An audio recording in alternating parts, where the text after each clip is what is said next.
All right, we're going to go ahead and get started with the general meeting. Today is January 30th, 2024. We have a few administrative tasks to do before we get to the zoning appeals docket at 1. We do have Charm TV recording us today, so we're going to have to use the microphones. The microphones, FYI, are red if they're off, green if they're on. So if it's not green, I'm going to have you push the little button, and we'll turn on these microphones here at the podium and on the table when it's time to hear testimony.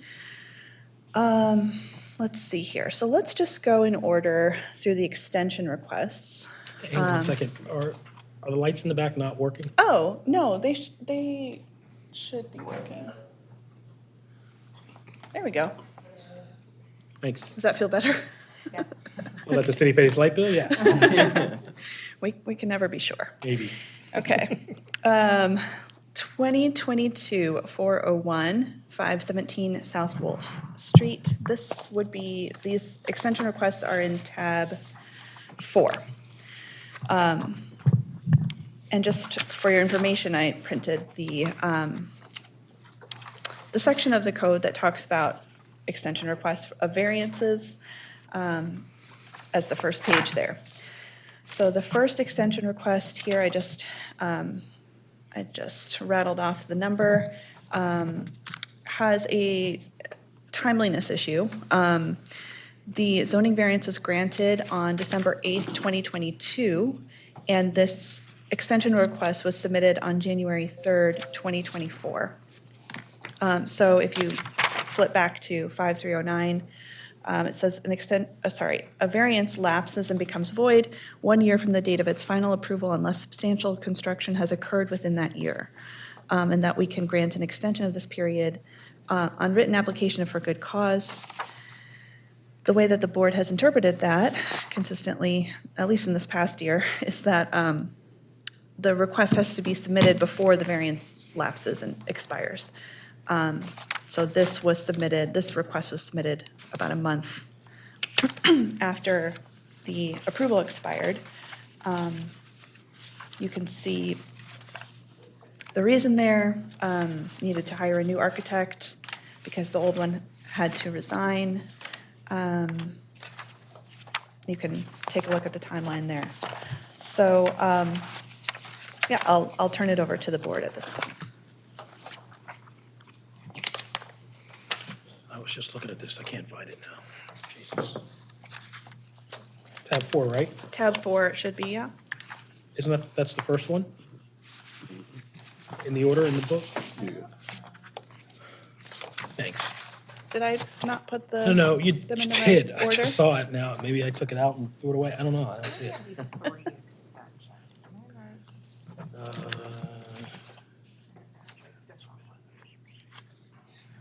We're on 2022-401, 517 South Wolf. I think the docket did change. One of the extension requests did drop off because they asked that it be postponed. So the first one is Eastern Avenue. Sorry. Becky, can you read the number of the extension that we're supposed to Yeah. be referencing? 2022-401, 517 South Wolf Street. Okay, so in my files, I only have 325, 322, and 370. Those are the draft extension. Okay. So you're in a different spot. Okay. So go to tab 4 in your binder. These are the extension requests. You're looking at the draft extension approvals that we gave for the last set of hearings. Oh, okay. Question, is this the first extension request? This is the first extension request, yes. So to go over the timeline again, was approved December 8th, 2022. Expired December 8th, 2023. Extension request was submitted January 3rd, 2024.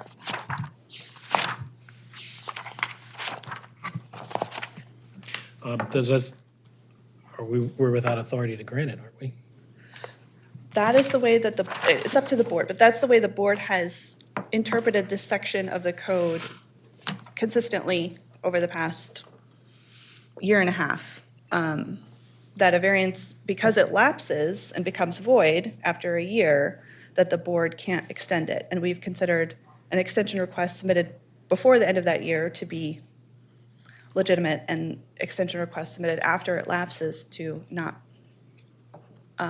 be something that the board can approve. When would the applicant be in a position to refile? Immediately. Immediately, right? It's been a year. I think it'd probably be prudent to be consistent with the way we've interpreted it over the past year and a half and deny the request, have them refile it. I'm unaware of any other exception basis that we would grant.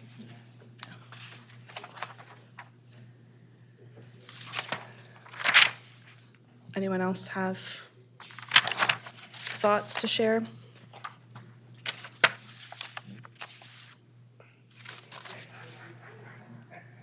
So they followed up with CHAP on 8/30/2023, but they didn't follow up with the BMZA. So the project Correct. was sort of active. And they didn't explain, I mean, they explained the change in architect, but they didn't explain why they missed the deadline. No, they did not.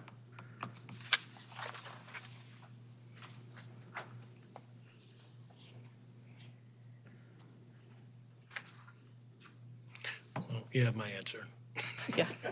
It does say on the resolution, if you look at it in bold red letters, that everyone has 1 year to obtain a building permit or use an occupancy permit. So I'll refrain from. So they don't have a UNO, they just have a notice to proceed from CHAP. Correct. They don't have any sort of permit from the city to move forward. They don't have a construction permit. I think that may have been why they came to us, as they went to get their construction permit, and the zoning office downstairs said, hey, your approval has lapsed. And then they sent them to us. Probably. I don't know that for sure, but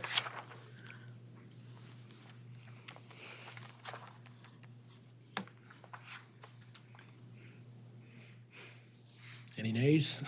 Comments doesn't bother me.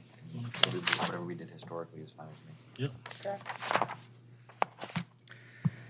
Sorry, I'll say that on record. Whatever we did historically on the Okay. board is acceptable to me. okay.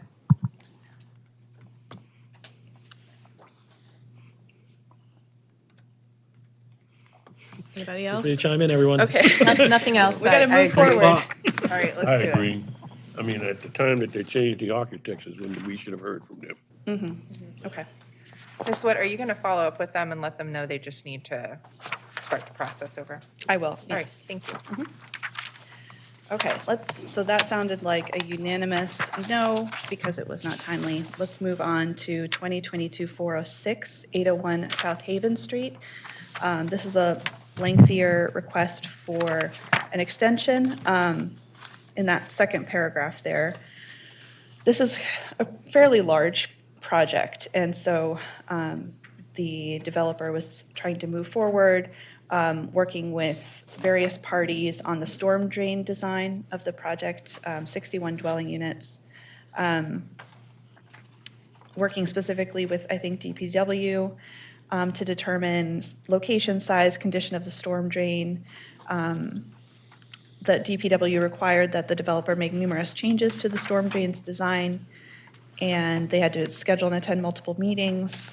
They have applied for a grading permit, but the city has not given any indication of when stormwater management approval will occur. This is a first extension request, and it's timely. And that's all I have for that one. I don't have an objection to the request, particularly since there's no indication of when stormwater management approval will be granted by the city. It's been a while, it could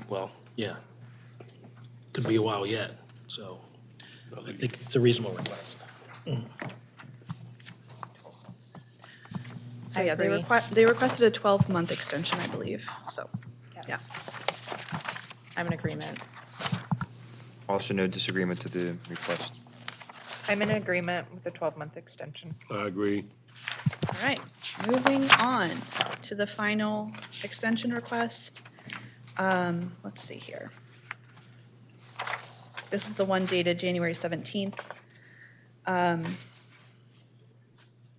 right, it says, "Our client has installed several new signs on the property but has not been able to identify a tenant and finalize a lease so that the elevated wall signs can be designed and installed." This was a request for a variance to some exterior signs. The designs must be reviewed and approved by the Department of Planning before a building permit can be issued for the signs.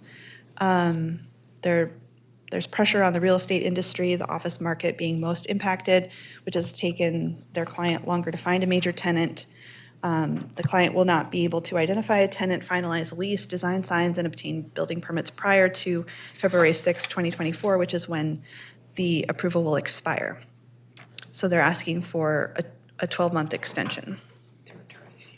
Their attorney's here if you want to hear from him more details. This, I think I already said this, but this was also a timely filed extension request.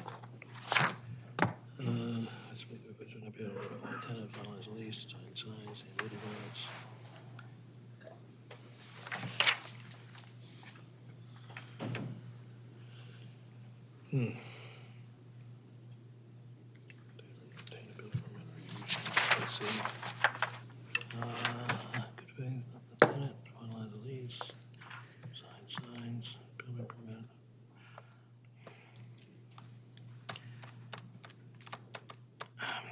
First request, I don't have an objection. It's a little concerning, they haven't had a tenant, or identified a tenant in a year.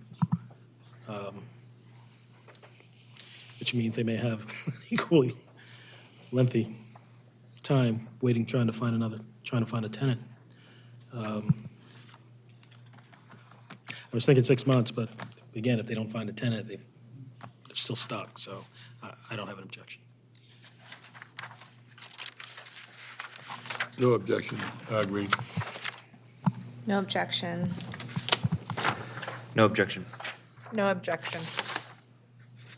Okay, let's move on to draft resolutions. These are the resolutions from our last set of hearings on January 16th.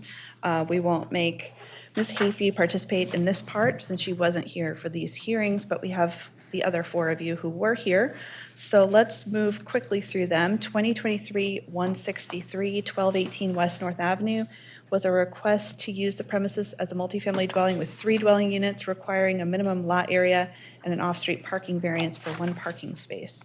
The board found that the property was unique based on its historical use as a 3 dwelling unit multifamily dwelling, and the board also found that the property did not have any space to add a parking space to on-site. So the board granted that request subject to the condition that they comply with sanitation code.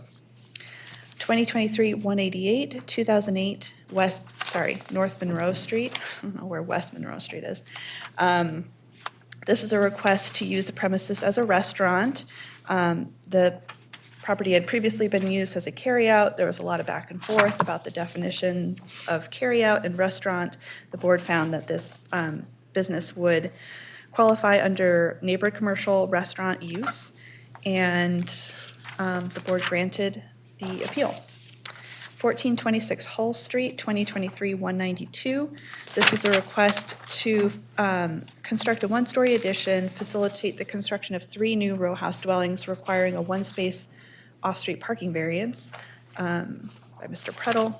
The board heard about the uniqueness of the property and its size and shape, and the plans to build 3 new row house dwellings, and the fact that 2 of them will have garages, but one of them cannot fit a garage based on the narrowness of the street that it will front on. So the board approved a 1-space off-street parking variance for that 1 dwelling.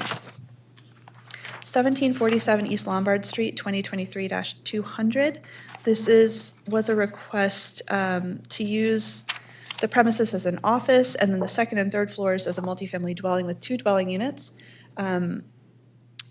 which required both conditional use approval for the office and off-street parking variance approval for the 2 dwelling units. The board approved this appeal, approved the office under neighborhood commercial establishment guidelines and the off-street parking variance based on the fact that there was no space on site to provide off-street parking. And the next one, 2023-201, 518 South Madeira Street. There's a typo in Madeira. I've already corrected that one. This was a request to construct a 10-foot by 12-foot deck at the rear of a row house dwelling, requiring a minimum rear yard variance, as well as, I believe, a lot coverage variance. The board, oops, there's also there's another little typo I found at the top of the page. The board, after a lot of discussion and discussion around uniqueness specifically, found that the property was not unique. It's a row house on a block of row houses, and therefore the board denied the request for the proposed deck. 1218 North Avenue, 2023-203 was a request to use the basement as a retail goods establishment requiring conditional use approval. This is another neighborhood commercial establishment. The board granted this request under this underlying row house mixed use zoning district, which does allow tobacco sales at this location. Moving along, 2023-213, 3100 Phelps Lane was a request to expand an existing rec center, which is a conditional use, so that required conditional use approval, as well as to build a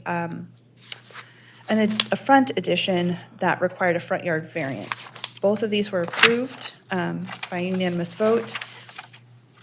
The board approved the conditional use expansion for the rec center, and as well as the minimum front yard variance based on the uniqueness of the street, basically, in front of this rec center, and the impossibility of building an addition on any other side of the building due to the need to provide regulation fields behind, and there's some wooded portions of the property. So there's some uniqueness there that required the addition to go in the front. The board granted that one. And then 2605 Huntington Avenue, 2023-215 was a request to construct a one-story rear addition on the first floor, requiring a maximum lot coverage and minimum rear yard variance.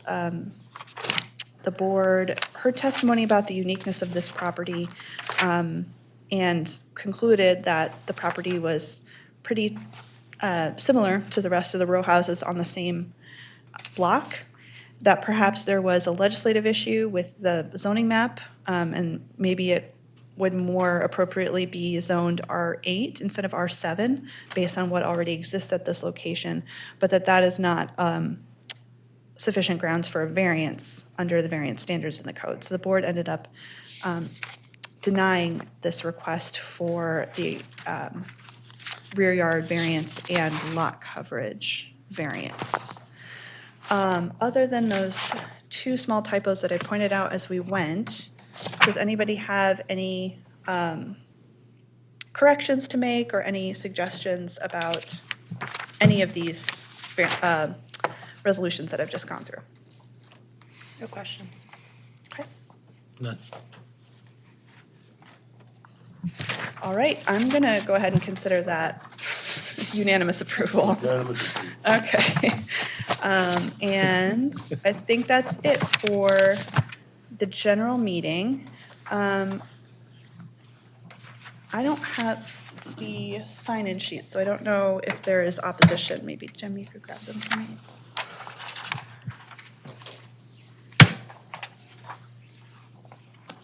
Thank you. Doesn't look like there's any opposition for any of the cases signed in at this point. Oh, yeah, thank you. So are we ready to roll right into the zoning appeals docket? Ready? Okay. Let me pull up my script. All right. Good afternoon and welcome to the 1 p.m. docket for the Board of Municipal and Zoning Appeals. My name is Becky Witt. I'm the Executive Director to the BMZA. From left to right today, we have Elizabeth Hafey, who's filling in as an alternate member as Leland is out today, Victor Clark, James Fields, who is the chair of the board, David Marcosi, and Liz Cornish. And to my left is Jim Allman, who's the Assistant Counsel for the BMZA. Please silence your cell phones if you haven't already. If you need to have a private conversation with someone, you can do that out in the lobby. When it's your turn to speak, please, you can come up here to the podium, you can come here to the table, whichever you prefer. Identify yourself and spell your name for the court reporter who's sitting opposite me and be sworn in to testify. If you haven't already signed in on the sign-in sheet that's at this table here to my left, please do. So that we know who's here and so that we know who to notify after we're done today. The board will probably vote on your case today. However, that doesn't make the decision final. We have to issue our decision in writing in a document called the resolution, which is a process that takes several weeks. Ideally, these resolutions will be done next week. We happen to have hearings next week. But usually it takes longer than that. The resolution needs to be drafted and then the board needs to review it, which you just heard them do for our last set of hearings, which we held 2 weeks ago.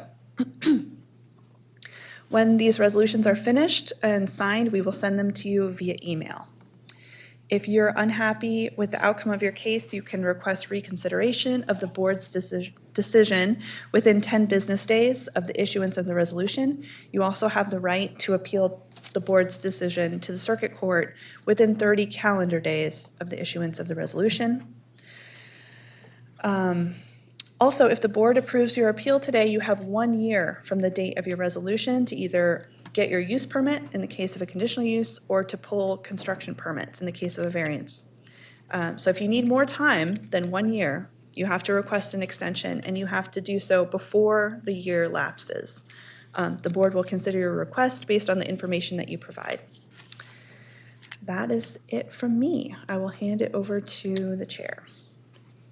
Okay, generally nothing more to add, except we ask you not to take any action towards your project until you receive the written resolution confirming you may go forward.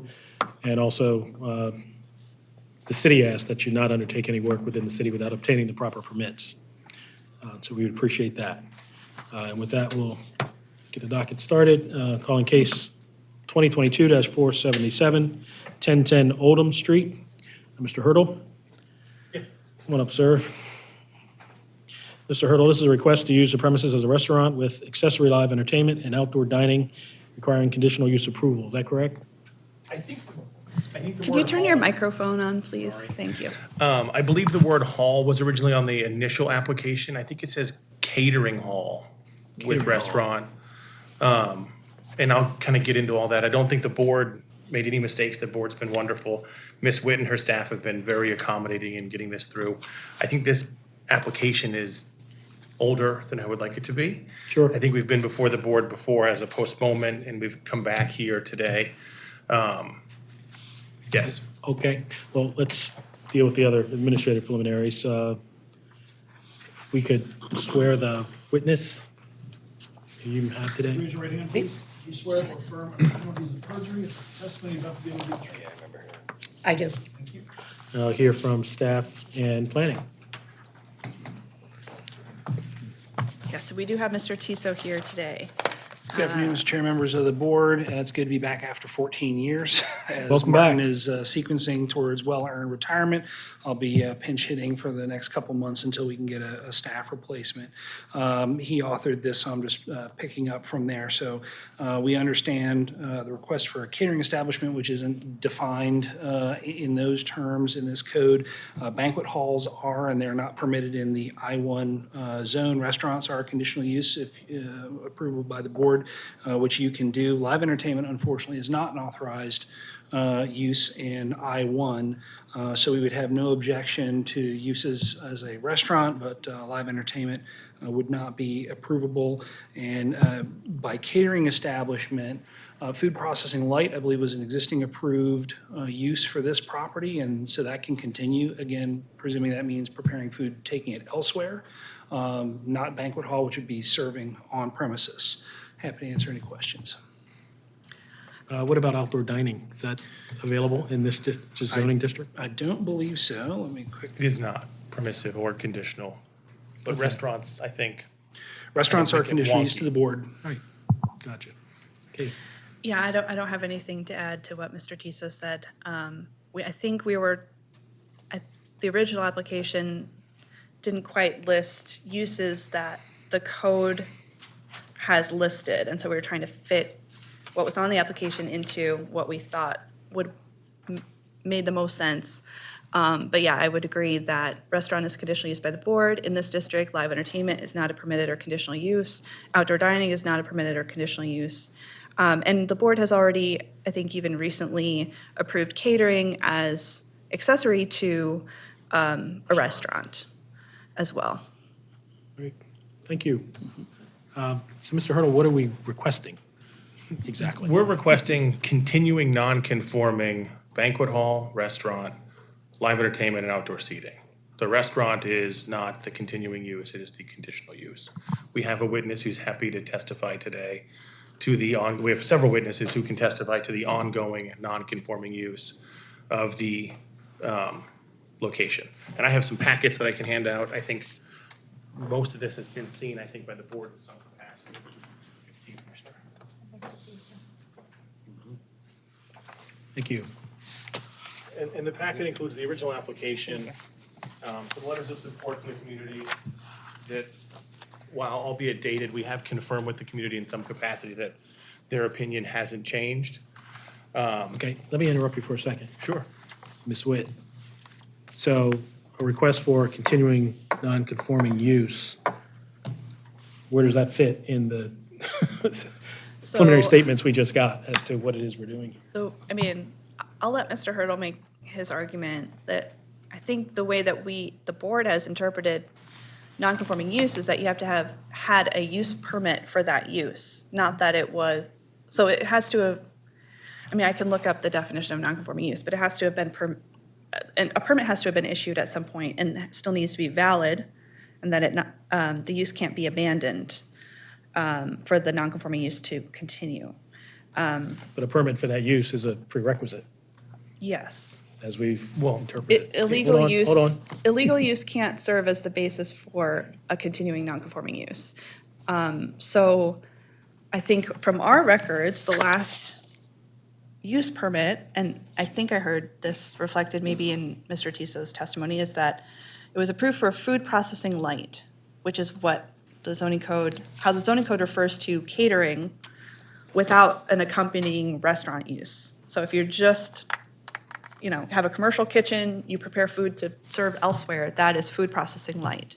So that is, I believe, our understanding of the last legal use of this property. Although, of course, we talked about this last time, but I know we have a couple new board members. We have 3 new board members since then. That the historic use of the property was as a union hall for, which, I can't remember which union, UAW? UAW Hall. Yeah. So, which is now falls under social club. Yeah. So. Yeah. That prior use is now codified as social club.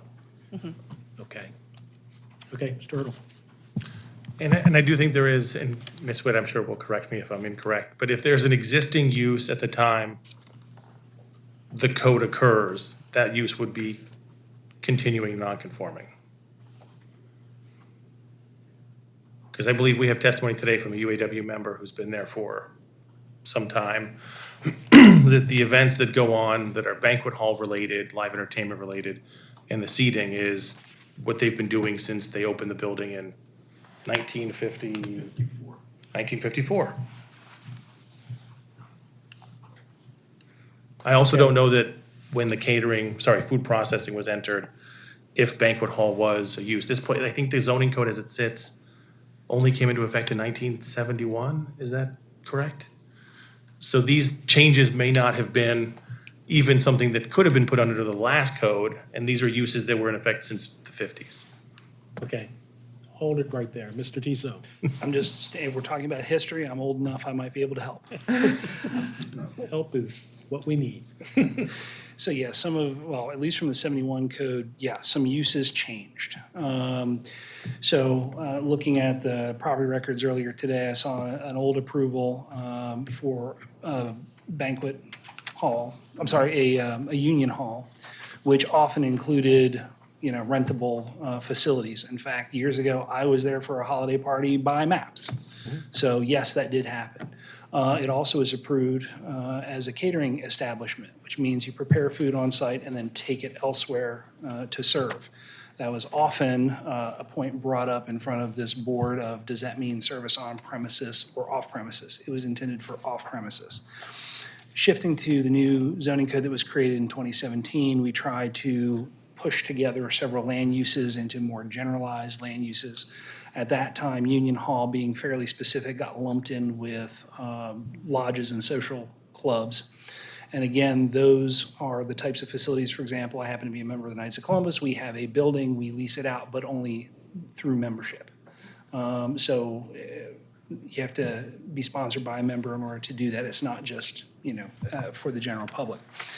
The catering facility, if they have pulled a permit somewhere along the way, last authorized use I saw in the city records was for food processing light, which would track to what that catering facility would be, where you produce food and take it elsewhere. So that piece tracks forward. There was nothing that I saw about a use approval continuing or anything acknowledging the former Union Hall's continuance.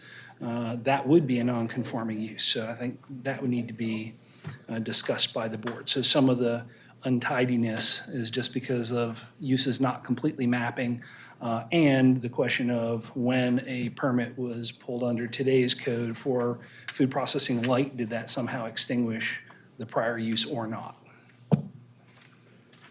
Okay. Thank you. Thank you, Anything Mr. you want to add to Tiso. that, Ms. Witt? No, we went through a lot of this a year ago, I think, if you recall, I if this do. feels familiar at all. It does.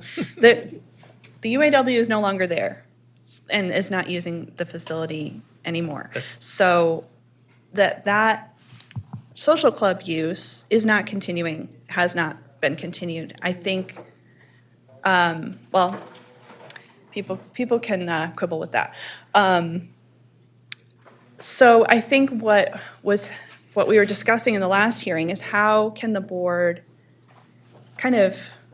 is it possible for the board to kind of extract this live entertainment element of this former use? Union halls very commonly rent out space to people for weddings or whatever, and make that an everyday part of what's going on at this proposed restaurant with live entertainment and outdoor tables. Like, can that live entertainment aspect of Union Hall be pulled out and made a part of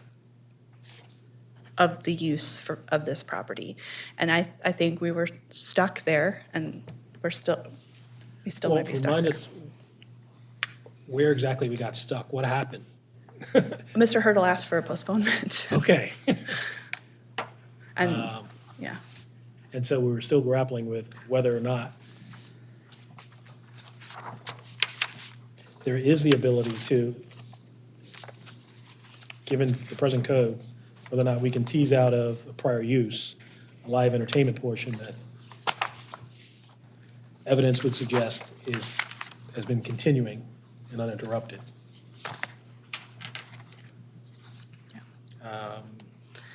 Whether that satisfies the code today. The code today in this industrial zoning district says no live entertainment, no outdoor dining. You can have a restaurant if you come to the board and get permission for a conditional use for a restaurant. So any approval would have to be derived from some former approval by the board or some former permit as a non-conforming continuance if the board feels like that is something you can approve.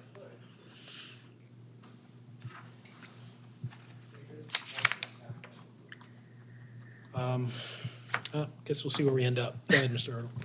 Thank you, Commissioners. The union activities at the location have not ceased. If I can be, just to kind of clarify that issue. The union activities at the location continue at this time. Once a month. The union still meets at the location. And we have a union member who would be happy to testify to. All of my testimony is based on what I have heard. I was not around in 1954, but one of the union members here has been there for some time. So the union activity that has occurred without ceasing, to what extent did that include live entertainment? I'm happy to have him testify to that so that I don't have to. Okay. They've had fundraisers, they've had weddings, if I may proffer, and I apologize, I That's try all right. to avoid That's it. helpful. If I may Go proffer, ahead. just to kind of speed things along a little bit. My client, Miss Willis, has been at the location running her, I'm gonna call it what I think fits the code today, and we can squabble about what it is or was in whatever capacity at some point today. Miss Willis has been running her banquet hall and catering business at the location for some 21 years, 22? 22 years. She has been a subtenant of the union since that time. The union has, prior to that, also rented out this significant kitchen space that they have at the location for years, and I want to say decades before, but we'll get specific testimony on that as well. The union found that it was beneficial to have the rental income from this additional tenant. There've also been offices there, which we're not seeking at this time. At some point, the union made the decision to shift over ownership of the building, and that's where we come in. But the union's activities have not ceased since the 50s, and it's my understanding that as a way to bring in income to cover the cost of the building, they have rented it out for, again, weddings, fundraisers. I think there are cornhole tournaments there that qualify specifically as live entertainment. There are musical acts that have been there.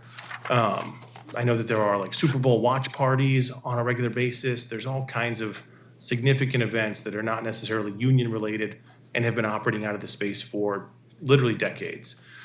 I'm not sure if everyone's familiar with the property, just if I can go into that very briefly so that we understand what this industrial space is. 1010 Oldham Street is, I'm not sure if people are familiar with the BJ's over in Canton. This is the road behind the BJ's. That's kind of off where she is.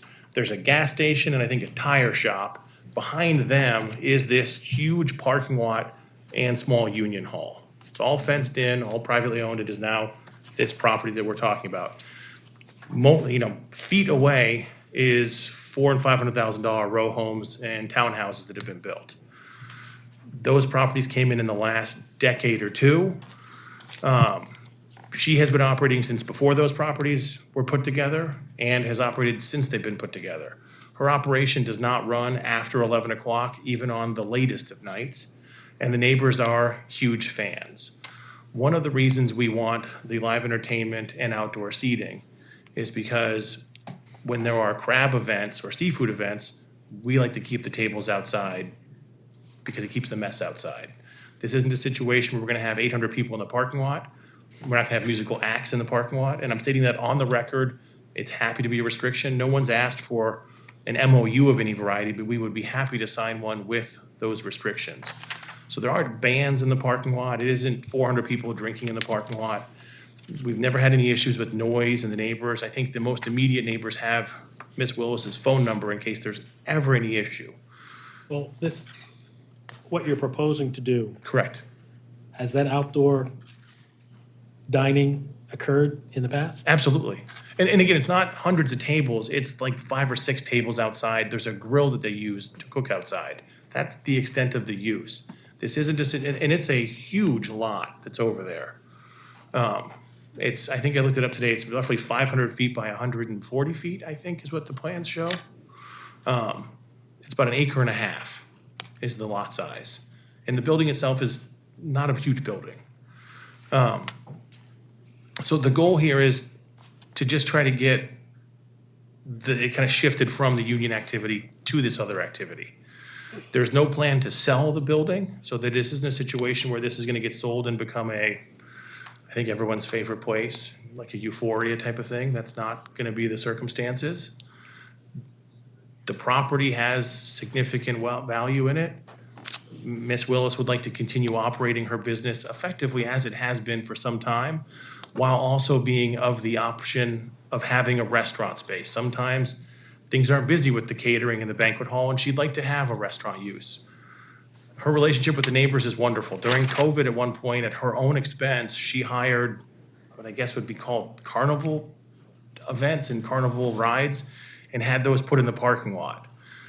So this was a nice thing for the neighborhood. She's had food for the neighbors for a significant time, where she'll make pit beef sandwiches and macaroni and cheese, kind of classic Baltimore food. I anticipate she will testify that over the next 4 weeks, every weekend is booked with weddings and bar mitzvahs and things of that nature, because that's what she's been doing for a long, long period of time. None of these uses are new to the location, nothing in terms of the way it operates, except that we're basically gonna reclassify everything the way it frankly should be classified. And we'd certainly sign an MOU indicating that any of these approvals would be required to be approved by the community group in the event that there's a transition to a new operator. There's no funny business here. Ms. Willis has been running this place for, again, 22 years now. And she's been working with the union the whole time. The union seems to very much appreciate it. Again, they come in every 4 weeks on Wednesdays to do their union activities. Even though the UAW isn't kind of, I guess, the force that it used to be in the area.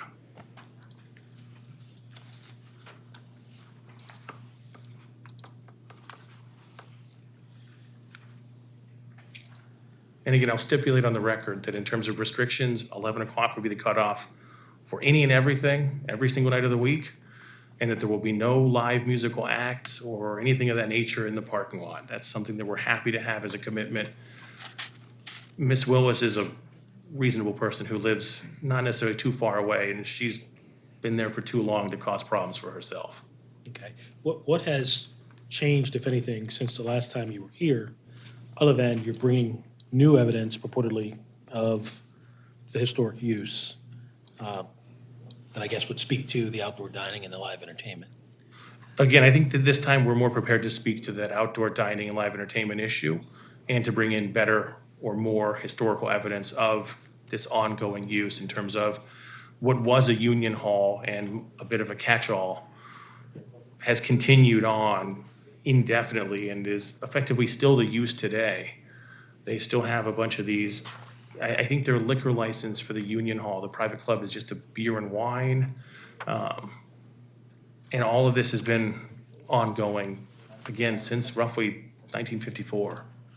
Okay. Cut away from you again.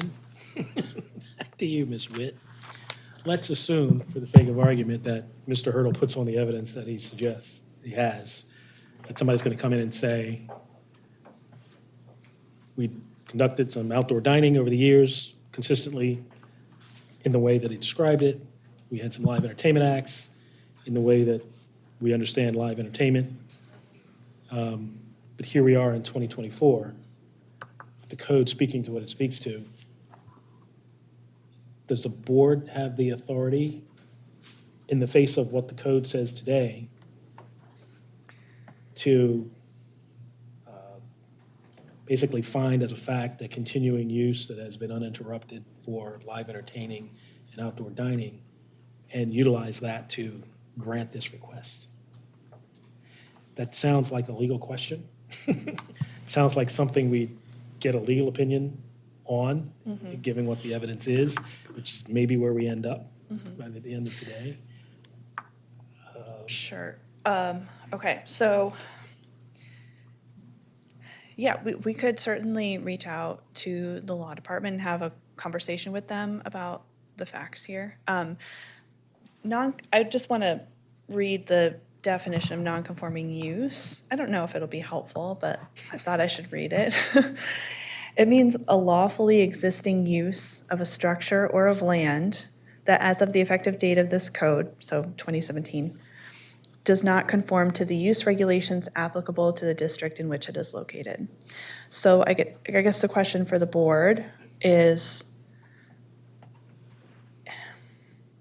live entertainment as a use, a lawfully existing use of the structure as of 2017? It seems like the lawfully existing use of the structure was social club with catering that happened to, as part of that definition, allow some live entertainment for certain special events. But it wasn't as though in 2017, if you looked at the use permit, it didn't say live entertainment on it. So I don't know that totally answers your question.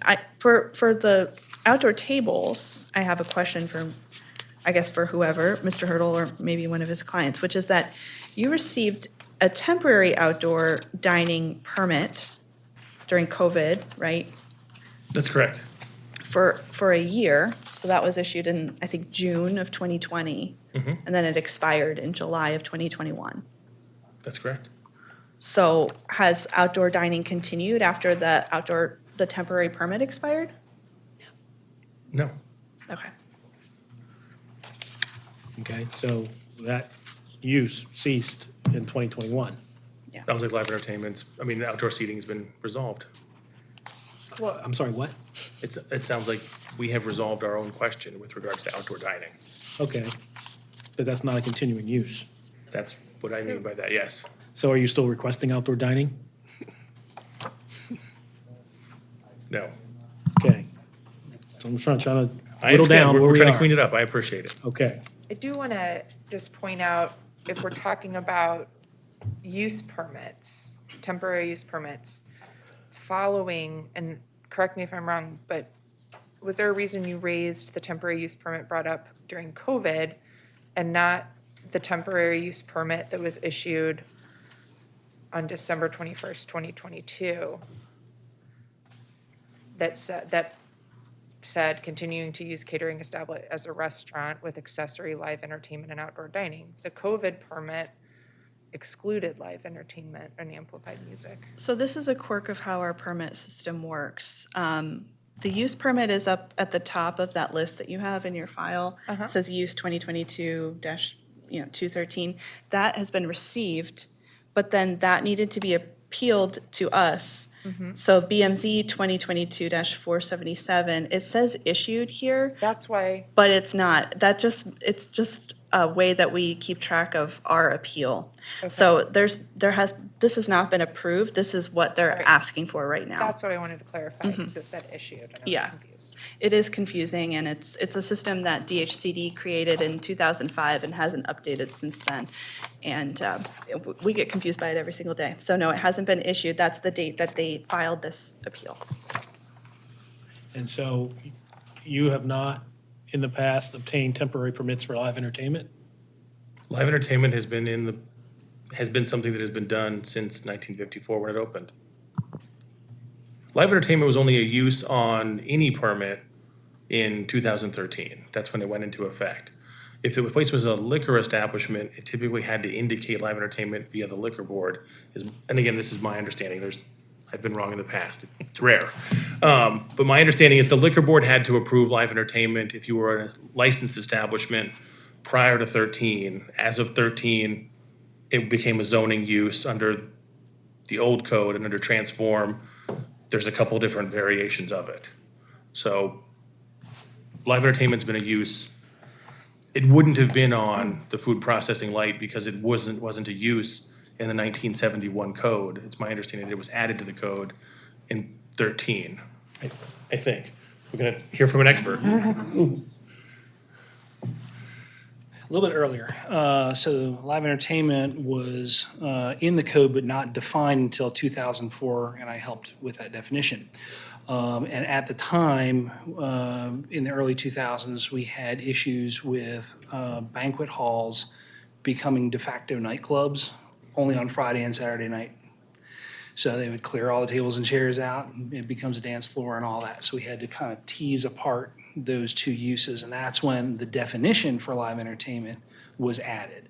But the breakouts of restaurant with live entertainment, restaurant without, tavern with, tavern without was there from before my time when I joined the department in 2000. It just wasn't clearly defined. Okay, so in 2004, given the history you just described, there was an effort to identify, events that would sort of lead into, live entertainment, having a dance hall or a party. Right. And so what was do we need to have him sworn? This is part of the record, this history. The purpose of teasing out and separating those sort of uses was what exactly? So, Why do it? yeah, why do it? Because we had to. There were a lot of very specific uses under the old zoning code, and sometimes they were so specific it could cut out other things, and other times it was very general and vague. So you had typical things like, social lodges, union halls, that there was some degree of accessory live entertainment to them. When those uses started to no longer become accessory, where does that line fall? So we typically had problems when it was on the social clubs and lodges. Okay, well, the definition of social club and lodge is you have to be a member of that organization in order to be there. Yay, we're selling memberships for one day only. No, that was a thing, repeatedly. Or it was a banquet hall. Eric's birthday is Saturday, everybody come. And it's somebody else's birthday every weekend. It was a cat and mouse game, So frankly. there was an effort to sort of stop those practices? Correct. And so that's why we had to clarify what the definition of live entertainment was under the prior code. And in fact, when we made it a principal use in and of itself in today's code, there is an exemption there. Actually, I don't want to trust my memory. But for, at least for lodges and social clubs, there's an exclusion that you can't sell, short-term memberships. Because we were trying to preload in there, avoiding some of the abuses of decades past. Okay. So I'm not sure if this helps or further muddies the water. So I have a question. Mr. Hurdle, if you're saying that live entertainment, and this might be to Mr. Tiso as well, live entertainment was historically attached to the liquor license, not necessarily the UNO. No, my understanding is Prior the to, liquor board has always approved, at least, and again, I don't go back as long as perhaps, we can maybe get Melvin on the phone. My understanding was if you wanted live entertainment, as far back as maybe 20 years ago, probably before 2004, but possibly not back to 54, you'd have to get liquor board approval for live entertainment on a liquor license. And it was my understanding that they were at some point, kind of the gatekeeper to some of that. I think at some point zoning came in as well, for the reasons mentioned. This is, again, a location that predates all of that, for the most part. so when you say predate, but I'm assuming they have a liquor license. They do. Yeah, and so that's been in effect for a really long time. And so I'm saying, was live entertainment approved when the liquor license was issued? So when the liquor license was issued, I can't remember if the liquor license has live entertainment written on it. Do you know? Because to me, that's very critical to establishing historic use. Sure, I understand. So the liquor board would require it if it was required, well, I guess by zoning, but now we're getting back and forth. Again, I don't know that the liquor board required that as an issue in, say, the 50s. Sure. So it's a situation where and the liquor board would not require an update to the license unless there's a change of ownership, which there hasn't been since 54. Do you all see what I'm trying to establish? Yeah, so at least in the 23 years I've been here, the answer is yes, both. You need zoning approval and you need the liquor license approval. Now, the liquor license being a state body, sometimes, and it's gone back and forth over the years. And I don't participate in liquor board hearings directly, but there have been times where they have wanted applicants to get zoning approval first before they even take up the case, and sometimes it goes the other way around, but you need to have both. Now, again, prior to my joining the department in 2000, I can't speak to what was done then. How long have you held a liquor license for the premises? Miss Willis has been there for 22 years. The license significantly predates that. Okay. We can have Yeah. the union But representative. the license was transferred to you? No, Did it you- was not. That's why we're here. We're trying to get zoned properly so that we can apply for our own liquor license. Right now, when we purchased the building in 2019, we went to, this all started back in 2019, and then COVID came. This has been so long and drawn out. We are trying to get the proper zoning so that we can operate properly and get our own liquor license, so that everything will be in our name. Right now, the building is owned by us, but the liquor license is still in the UAW's name under a social club. We're just trying to make everything legal. Okay, so, That answered my question of like what precipitated. sure. This is where it all came from. So the UAW's liquor license, if I'm correct, does not state expressly live entertainment associated with the liquor license. I'm trying to bring it up right now just to clarify, because there's a chance that it may. I just haven't looked at it in, Well, it's been that some would be time. important to know. When we moved in the building, the UAW sought us out to be their house caterer back in 2002. So we kind of moved in and we operated under all their stuff. We paid them rent per rental. And it wasn't a lot back then, but then we started growing. We got really good at what we were doing. We have great food, by the way. I'm sorry, I got to market myself. And I'm hoping that one of you guys up on the board have been there. But anyway, so we grew and we grew. And we were growing and the UAW was disbanding somewhat. They had very little membership. So they needed to sell the building, and our contract, our rental contract with them for being a tenant for 20 years gave us first right to refusal. So we were fortunate enough to be able to buy the building from them. Nobody knew all the ins and outs, and it wasn't until after we bought the building that we're getting with Abe, and it's like, oh my God, we need to do this. We need to get in line. But then all these questions started coming up, and it's saying, oh, well, you can have a trash truck company here, but you can't have a catering hall, or you can't do this. And it's like, are you kidding me? How do you think my neighbors would like that? So we need to get zoned properly. That's all we're trying to do. Everybody around us is commercial. You know, we are in the property, not to go off the subject, but somebody just mentioned those 300, 400 houses next to us. That was all zoned industrial. There was a union building right next to us when we operated there. They in turn got it all rezoned to residential when they sold that property. So we just want to be rezoned properly for what we're doing, for what's been going on there since 1954. I didn't honestly know any of this stuff wasn't proper. Like, because it's been going on for so long. Prior to us moving in, my parents used to go to that place for dances. Well, I don't, you know what I mean? We're just trying to do by right. and we appreciate that. And we're trying to figure out what How to rights get you me to have. that point. I think the tricky part is that what you're asking for sounds more like a legislative change, that this area has changed. It's no longer industrial in the same way that it used to be. And maybe I1 or I2 is not the appropriate use for this location anymore, just like now it's an appropriate location for those row homes in a way that it wasn't in the past, but this is not a legislative body. I did pull up the liquor license for what it's worth, which is not related to the use. I mean, it is related to the use, but it's not a use permit. Right. It says beer and light wine at retail only to club members or their guests on the premises designated above for consumption on the above premises only. It has no mention of live entertainment. And when was it issued?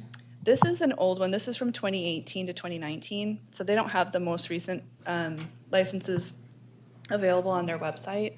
This actually has your signature on it, Elizabeth.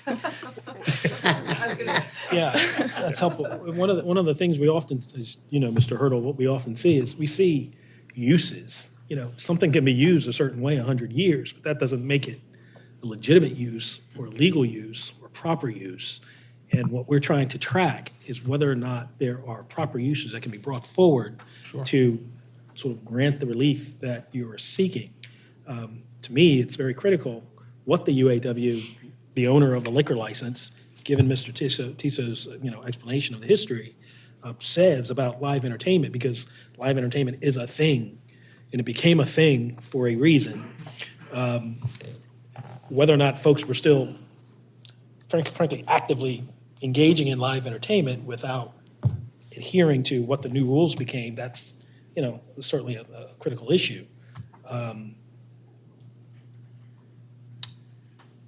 So I can have the union member come testify. He can testify to, is he going to bring the UAW's liquor license? I mean, we have access to at least 2018, 2019 one. I think honestly seeing the first one Yeah. would be really helpful. And I'll say, again, I just don't think that it had live entertainment as a thing in Sure. the 50s. It's been my Right. experience that wasn't the case. Well, but live entertainment certainly has been a thing as of 2018, 2019 without an addition or some indicia of that. What I can say on that regard is, the Yes. liquor board doesn't require a change. I understand, Unless there's a but change of nor was ownership and it, there sounds hasn't like, been. was it asked for to identify live entertainment, to attach it to the liquor license? But the use and the ownership haven't changed, so there'd be no reason to change that. Unless you needed to say live entertainment to do what you're doing today. Okay, I'm sorry. And No, I think, just yeah. to that point, the liquor board requires zoning today first, and then liquor licensing. I would have happily gone to liquor board first to kind of point to mom and tell dad that, look, I have to do it now. But that's, the requirement today is that for me to get a liquor license with live entertainment, I have to have the zoning in place first, Understood. which is why we're here, so that we can, so you guys can approve it today. Then we can file for the liquor application in 30 days when we get the opinion. Okay. I have another question for Mr. Tiso when he's free. And I do have a petition, I apologize. I do have menus and a petition as well, Okay, a petition for, from community members who signed in support. oh, okay, in support of your request for relief today? Yes, and menus as well.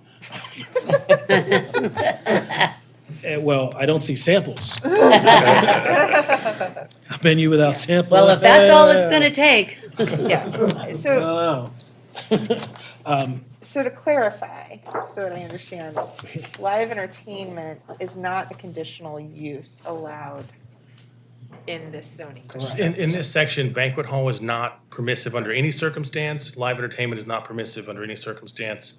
And- Restaurant is conditional, and I think outdoor seating's kind of gotten wonky because I believe it's technically by code allowed as as like part of restaurant now, which has changed, although on the zoning code it is not permitted. Well, I think we discussed outdoor Yeah. dining, which was not a continuous use in the first place. But, Mr. Tiso, in when the effort to sort of separate or distinguish live entertainment as a use, what was how did an entity sort of establish that they were lawfully engaging in live entertainment? Well, that was always part of the problem. So under the prior code, it was typically attached to some other use, okay, whether formally or not. So restaurants and taverns, for example, their actual use was restaurant with live entertainment, restaurant without, tavern with, tavern without. Some of the other things like auditoriums had live entertainment in the definition of those types of things. We later created a definition for live entertainment, but it wasn't until today's code that went into effect in 2017 that we made it a principal separate use on its own. So would it have been very common for social clubs and lodges, union halls, to have some accessory level of live entertainment? Yes, that was commonly known and accepted. Wasn't in the definition. There was no definition for union hall under the old code. So that's where a lot of cases landed in front of the board.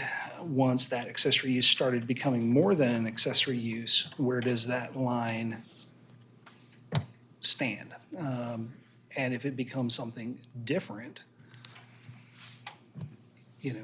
what is it? And I think that's the challenge we have for the board today, to figure out what is it. But we can't decide what it is, correct? Like like Wheels that's are turning. yeah. I mean, like that's like the challenge, right? Like we can't. We can just do restaurant as conditional use, which you need, right? But everything else that they're requesting is in this particular zoning district is not even available for us to rule on. Not as a conditional application, but as a continuing non-conforming use, it would be. So, Yeah. so here's what I think we can do. Make your record with the evidence that you want to put in, Please. and we'll take that up, but I'm pretty sure that we'd like to get a legal opinion on this whole scenario. I'm an attorney. I can give one. Understood. We'd like another one. People say that a lot. But go ahead, so you can make your record, and we'll have that, so we don't need to revisit that issue of, well, what's the testimony and what's the evidence of what the history is. So go ahead and do that. I'm going to ask Ms. Mary some questions, and then I'll ask the UAW agent, and we'll go from there. Very well. Thank you. Mary, how long have you been operating this location? 22 years. And in that time, have you hosted weddings, fundraisers, sports viewing parties, things of that nature? Many, lots. And these have included bands and DJs and things of that nature? Absolutely. And That's you've what makes a been party. you've been in a good relationship with the community the whole time? Yes, absolutely. Are you aware of any liquor violations or any violations whatsoever during those years? None. And just to clarify, that includes live entertainment and some sort of banquet hall use, and you'd like to continue those going forward as well as being defined as a restaurant? Correct. Question. Are you open every day? We are not right now, but we can be. Well, how often are you open? When we get an event, like just say for instance, yesterday we were there because we had a celebration of life. Tomorrow we're there because we have a corporate meeting. A lot of people hire us for different things, so it depends upon what day of the week. Now, typically we're there every Friday, Saturday, and Sunday because that's when people have their parties, fundraisers, weddings, things that you guys would attend, like that are open to the public. During the week we're there if, like, just say for instance, a company in that area wants to have a party for their employees. Then they would come in and yes, we would be open. So we'd like to be open every day of the week. Even as far as like the reason for the restaurant thing is when we're not open for catering, like when we're not contracted by someone, we'd like to be able to be open on a regular basis, just say like every Wednesday, Thursday, and Friday. If we're not working with private parties, then we could be open to the public to sell pit beef sandwiches or, to offer something like that to supplement our income. And how Because sometimes you frequently- can't make it just on the weekend I'm income. sorry, and how frequently are you seeking to have live entertainment, given the proposed use you would like to have? Normally only at catered events because that's when we have it now. And When we have weddings and bull roast, shrimp feast, that's when people want to bring a DJ or a band. and when you say catered events, you mean events that happen at the location that you make food for? Yes. You don't have a statewide catering license? No. No. So It when you is say only catering, you mean within the banquets? facility. Okay? It's within the facility, like when somebody calls us and says, hey, we want to have a fundraiser, we want to bring 100 people in, we want you to supply us the hall and the food. Then they sell their tickets and we charge them a certain price. They keep the difference and they pay us what they're supposed to. Okay. And then they dance and eat all night long and go home happy. Understood. I'm going to call up the union member Very now, well. if I Can may. I get up? Please. I don't know if this gentleman's been sworn. He has not been. Okay. Sir, can you Raise your right hand, please. Do you swear or affirm the testimony about to give will be the truth? Yes, I do. And state your name for the record. Frederick Swanner, How do you spell your last name? Swanner. Mr. Swarner, you've heard me talk about what I think happened at the location. Can you tell us a little bit about your experience having been there? Okay, I've been with the UAW at that location since 1968. Yes, sir. I've been there 55 years. I used to be their president for 15 years, and now I'm their chairman to all the retirees, which is over 3,000 retirees. And we have our monthly meetings that are attended by anywhere from 150 to 300 of my retirees. Have there been live entertainment events in the past? We've had live entertainment as far back as I can remember, from close to 71, when I got involved in the union after I went to work for them in 68. I've never been to a bull roast, a wedding, or anything else that didn't have entertainment. I don't care where. I don't know, Martin's West, anywhere that you might go. And we've always had it there at the local union hall. You can't get people to come to these things without entertainment, some kind. And I've been a witness to Mary's operation because I'm the one that hired her back in 2002. Okay. She was probably more of a stickler about rules than me, for the years that the union was running it. When you got members or whatever, you always want to bend to your members, try to satisfy them. Mary's not that way. If she says she's closing at 11, she's closing at 11. She has certain restrictions on her own people. She makes them take, and there's a liquor rule that you have to get tab licenses and things like that for your people that operate liquor. She used to hold them classes right in there and make every one of her employees go right at the union hall and get that done in a timely manner because you get a license for it for each one of those employees. I don't remember ever having an affair there that didn't have live entertainment. 90% of it's DJ, and usually some of them bring their own DJ and operate off of our stage or our podium area that we had set up for the union. I'm the one that runs the meeting for the one day a month that Mary testified to. I'm the chairman to all my retirees. For your monthly meetings, do you have live entertainment? No, I'm the entertainment from the podium. They normally come to hear what I have to tell them, what's been submitted to me from Detroit, from the international or whatever that pertains to the retirees.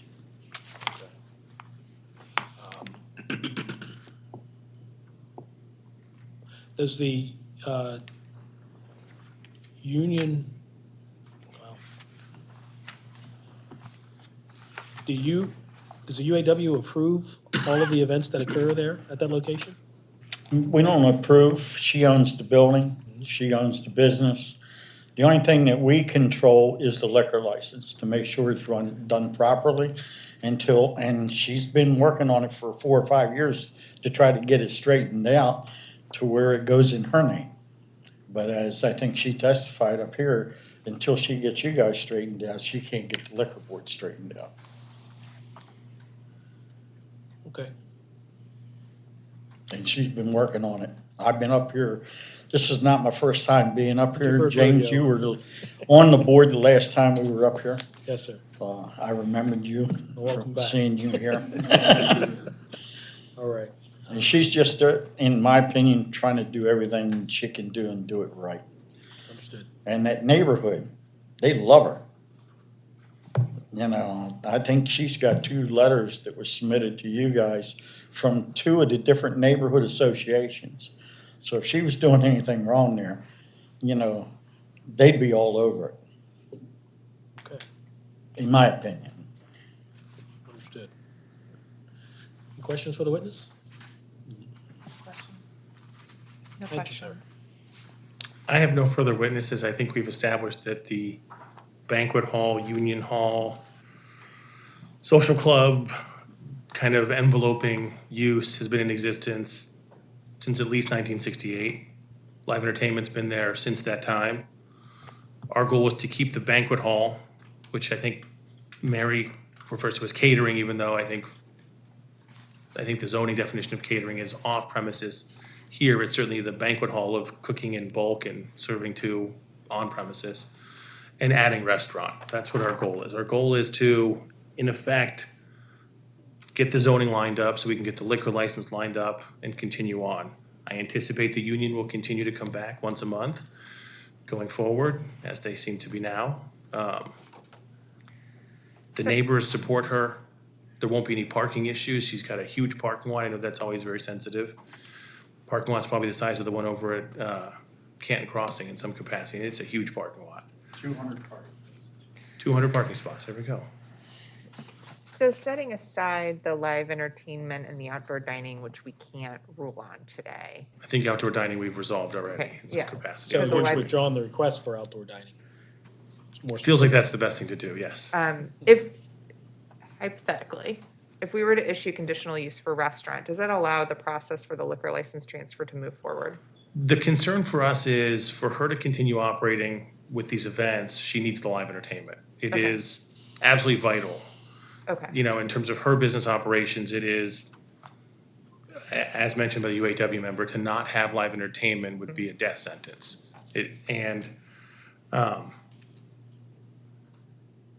I know there's concerns about what is and is not. In this zone, we could put in a truck stop or truck repair facility, permissive. yeah, I think I'm just trying to establish there's things that we just can't do. And again, we're not asking you to approve non-permissive uses. I'm aware that that's not possible. Right. My belief is that these are ongoing, non-conforming uses, and therefore that is something that can be approved by this board. It has been done. I think I have a hearing on the 20th on a continuing non-conforming use, which is live entertainment. Liquor license fits in that one, so we'll get to that. But in this circumstance, the ongoing use since the beginning, since the origin, at least as far as I can tell, has been Union Hall and has encompassed this banquet hall use and live entertainment. And we're trying to keep those two uses while also being of better service with the restaurant. Understood. Okay. Any questions for Mr. Hurdle? No questions. Okay. No, let me ask you a question. Please. Because in part of the testimony, I think I heard you say that most of the entertainment was DJ style. Is that considered live entertainment? It is. Anytime people dance, it's considered live Oh, okay, entertainment. it's what the people do to them. Karaoke is considered live entertainment, yeah. And just to clarify for the board, these are not promoters, these are not independent operators coming in, selling. She mentioned selling tickets, that's for fundraisers and things of that nature. Again, I know that the city has been very sensitive to promoters and things of that nature, and I've been on both sides of that issue many times. This is not a promoter event. Mary doesn't turn the keys over and have someone take over at 7 and they close up for her. It's not the situation at all. She's there every waking moment that this place is operating. She's making the mac and cheese herself. She's closing the doors at night at 11, individually every time without exception. No, I was at the point maybe we had a Taylor Swift show. That's not what we're doing. If it had gone different on Two Sunday. lashes with a wet noodle there. No, you just have people playing music and people dancing. Correct. I went to an event at her place maybe about a year and a half ago where we watched a playoff game and the place was full of people getting rowdy and having a good time. And that's the sort of stuff that she does. I think she's had cornhole leagues there. She's had these outdoor fairs for the neighbors. She does whatever she can to provide for those in need. If the board has any other questions, I'd be happy to provide answers. Otherwise, Yeah, but I do think that it's one of those instances in which we may not deliberate at the end of your case, because I think there's some information that certainly I'd like to have, maybe from a historical perspective. And if there's any information the board would like me to try to hunt down, I can certainly try to get some pictures of people, I don't know, swing dancing from the Yeah. 60s or something maybe. Yeah, I think the challenge is not that I believe it happened. Does that make sense? Like, I believe that this has been a continued use, and I believe it is, at least from testimony, has not been a disruptive use, like it's been net positive. So I think, to me, that's been established. I think the challenge is that, based on the law, it has to be demonstrated, not that just it happened, but that it happened legally in order to be a non-conforming use continued. And so because we have yet to figure out if and because all of the stacks of time of like it being liquor license maybe in the 60s and then zoning in 2004 or, 4, I think we just need to, in an effort to, in my opinion, for me, in an effort to help, we need to get this in a realm where the zoning board can actually approve. And we're not there yet because we can't do conditional use, or sorry, non-conforming continuation until we've established that the past use was legal. And so that's, I think, where the chair is saying we want to gather additional information before we make a ruling today. And if I can just address that very briefly, I know that the board would probably seek it out on their own, and I understand. It's my belief that the use of Union Hall, which I think I've tried to squeeze in as, because it had undefined rules in the past for uses that probably weren't accurate. Here, I think it existed from origin, and I think that open use has legally encompassed throughout the banquet hall and live entertainment use.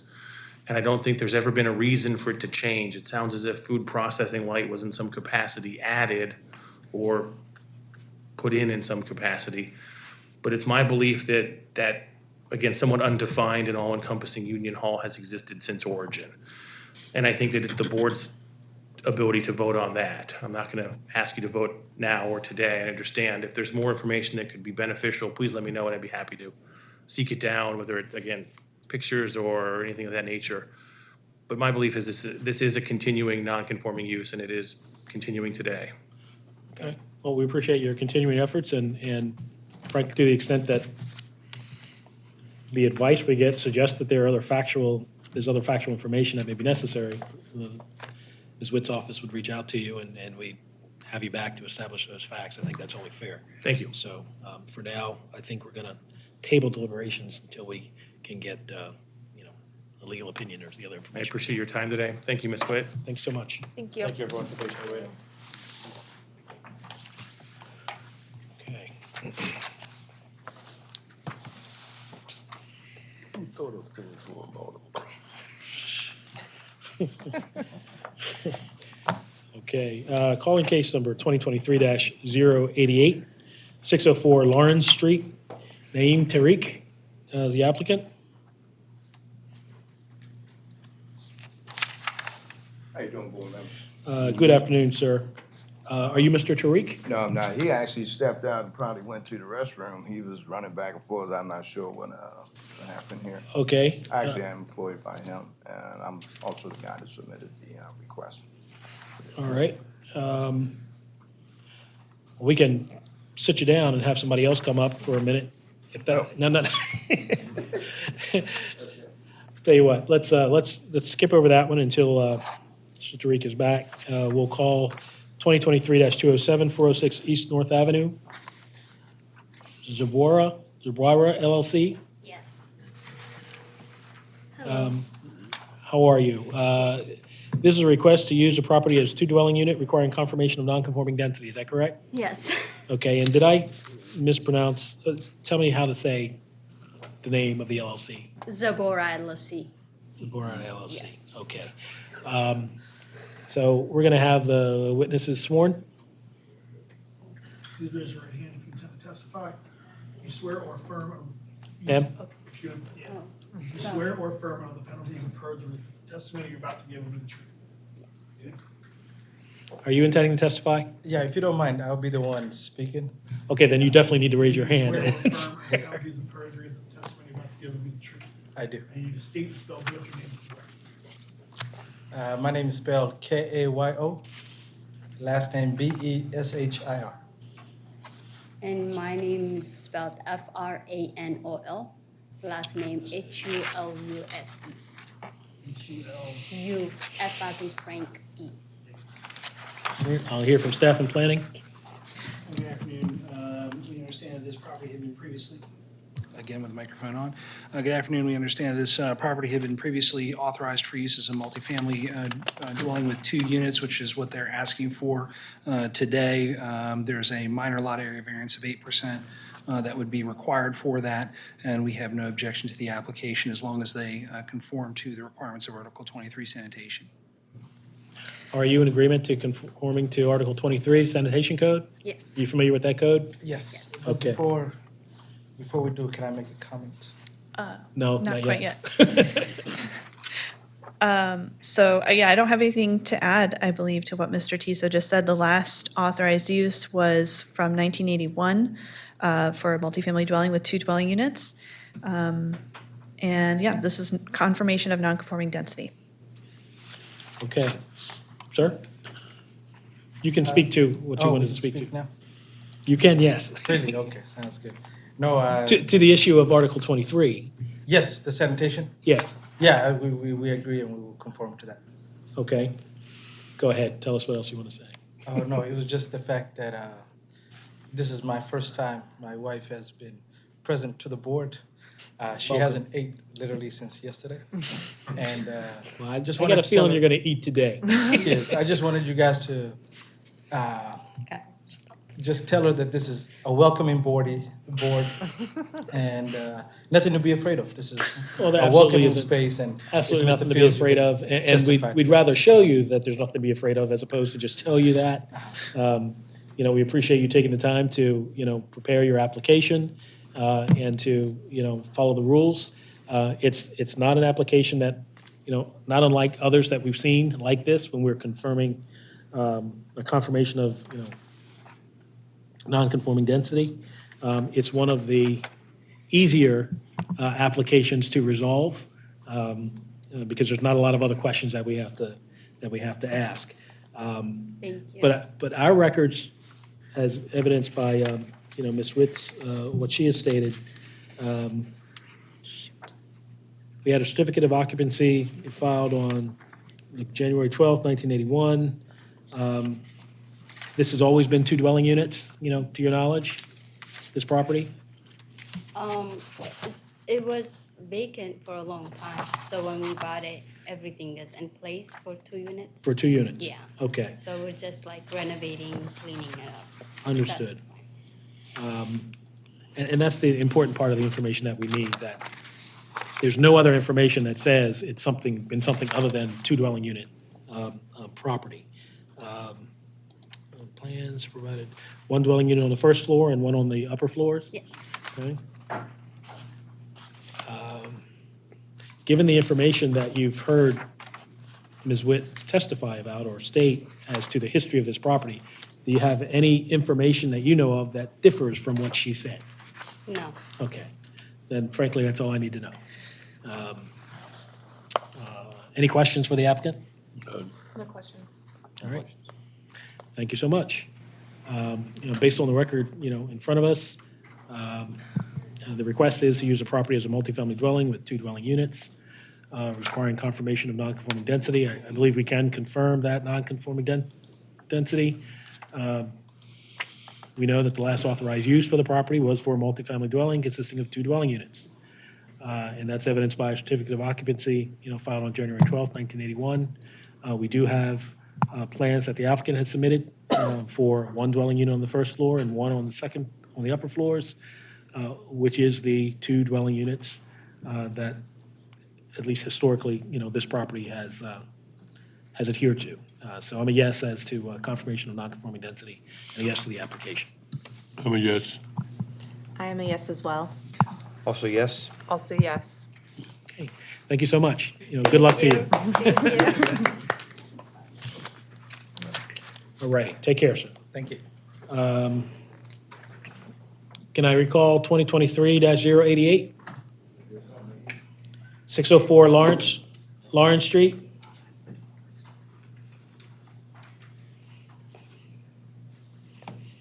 And we have Mr. Tariq. Yes. Good afternoon, sir. Good afternoon. Mr. Molina, Clement Molina. How you doing, boy? I'm well. CLEMENT, last name Molina, Molenar. Yes, sir. All right, let's get these gentlemen sworn, please. Raise your right hand. Do you swear or affirm on the penalties of perjury and the testimony about the given truth? Yes, sir. Yes, I do. All right, I'll hear from staff and planning, or planning and staff, whichever way you want to go. I'll go first this time. All right, sorry. So the request is for a variance from the minimum rear yard. 20 feet is required in the C1, I believe, zoning district. 0 feet is proposed. That's a mistake. It's a 20-foot variance requested. The lot is only 28 feet, 10 inches deep. So therefore, the board can do the math on how deep the building would be with a 20-foot rear yard requirement. So that's the basis for the variance request, that the lot is unusually short. Yeah, shallow, yeah. Okay. Yeah, I would add, this is indeed a C1 commercial property. It and its neighboring property actually look like they, at some point in time in the dim past, have been the rear yards that were subdivided or somehow separated from the main building that fronts on Pennsylvania Avenue, which is a bit of a strange or unique condition for such a small property of not quite 29 by 39 feet. So the literal application of the bulk requirements would mean they would have almost no property, maybe a 10-foot deep building at maximum. So while the percentage of variance might seem significant, just looking at that as a percentage, we believe because of that uniqueness, this is reasonable, and we recommend approval. Thanks so much, Mr. Tiso. Okay, tell us about your project. Yes, what it is, the Upton neighborhood is kind of a tough section there. I'm quite sure you guys are pretty much familiar with that. And we wanted to try to put maybe a community center, resource center there. It sits right in front of the Upton Market. That when you come out of come up from is the subway, the subway area. Station, come up from And the street. we're trying to see if we could get the city to go along with our proposed plan for the structure there, to see if they would be interested in leasing the property if we build it. Okay. And to see if they could use it as some type of resource center or even a community police center or something of that nature. So if we couldn't do that, then we talked about it in regards to maybe doing some mixed use, barbershop, retail store, something of that nature. But we definitely would like to go along with the first proposal that we talked about community policing, and there's been a lot of different things happening in that Upton neighborhood that I think we can make something happen. We'd like to point out also that the market there has a lot of retail space. I did do breakfast there this morning just to see what was going on. Yes, sir. And they had a lot of empty retail places in there. Also, some of the stores, there's a particular store that, what's the name of it? Legend. Legend. They shut down. Yeah, they shut Months down back. as well. And they're actually on the same side of this property that Naeem owns. One other thing I'd like to point out. The additional building that sits right adjacent to this lot where we're supposed to build, he also owns that, which is 1800 Pennsylvania Avenue. Okay. Okay. Well, we heard from Mr. Tiso describing this property and frankly, utilize the word, unique in terms of how short, Yes. I guess, in depth it is. It's just a 28-foot, 10-inch depth on the lot. Would you agree with that? I think that it can probably check out to be, was it actually 10 foot? I thought it was a little wider than that. I know 2810 is right because I did measure it. Okay, well, that's the number that I was Yeah. looking for, but given that, that's based on the review of at least the area and lots in the city generally, that's Correct. very difficult to construct a building that could comply with 20-foot minimums. Yeah. I mean, Well, that's why I went to the initial use would be not to really be of a big significance as a retail space, but actually something that could help the community. And I Okay. think that's what that community really needs at this particular time, if we could. but whatever use could be made of, certainly nothing you could build would be able to comply with the minimum, the 20-foot minimum rear yard. Is that correct? That's absolutely Okay. correct. So I think that's a unique property, Yeah. and that's critical for what we need to find here. Okay. Experience, German use. Okay. And you mentioned that among the uses, generally anything you put there would be of some benefit to the community? You Oh, believe? sure, sure. We reached out to the market in Baltimore City, but for some reason, it's just tough to get back to you. Ms. Chandler, are you familiar with her? I am not personally, Okay. but I do recognize some of the hardships you face in Yes. getting assistance in that regard. But I think I have the information I need. Does anyone have any questions for the applicant? No questions. No. Okay, thank you. And we're going to go ahead and deliberate on your case. Okay. Is there anything you want to add? No, All right. guys, I appreciate your time. Okay, thank you. So we're here on a variance request. The request is to construct a one-story structure requiring a minimum rear yard variance. The minimum rear yard variance has a requirement of 20 feet.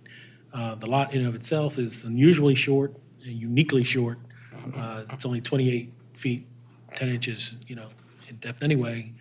And doesn't appear to be any reasonable way that anything can be constructed, any kind of building that can be constructed that would comply or be in a position to comply with the required 20-foot minimum rear yard. So it's certainly unique in that sense. Certainly a practical difficulty in complying with the required rear yard setback. And again, any reasonable use to be made of the property, there's a necessary hardship in the face of that code requirement of the 20-foot minimum. So I think it is an unnecessary hardship and certainly a practical difficulty that is caused by the code. Nothing that the applicant has done or hasn't done has created the practical difficulty here. The purpose of the variance on the record before us is clearly not based exclusively on a desire to increase the value or income potential of the property. It's to get something that's useful and make some kind of use out of that incredibly small or short lot. The variance request, or the variance, if granted today, don't believe would be injurious to the use and enjoyment of any other property. We do know that this lot is adjacent to another lot owned by this very applicant here. Correct. But there's no evidence in the record that it would be negatively impact any other property or substantially diminish or impair any property values in the neighborhood. Probably would raise them if anything. The variance, if granted, I believe would be in harmony with the purpose and intent of the code. Or any other, any urban renewal plan or city's comprehensive master plan.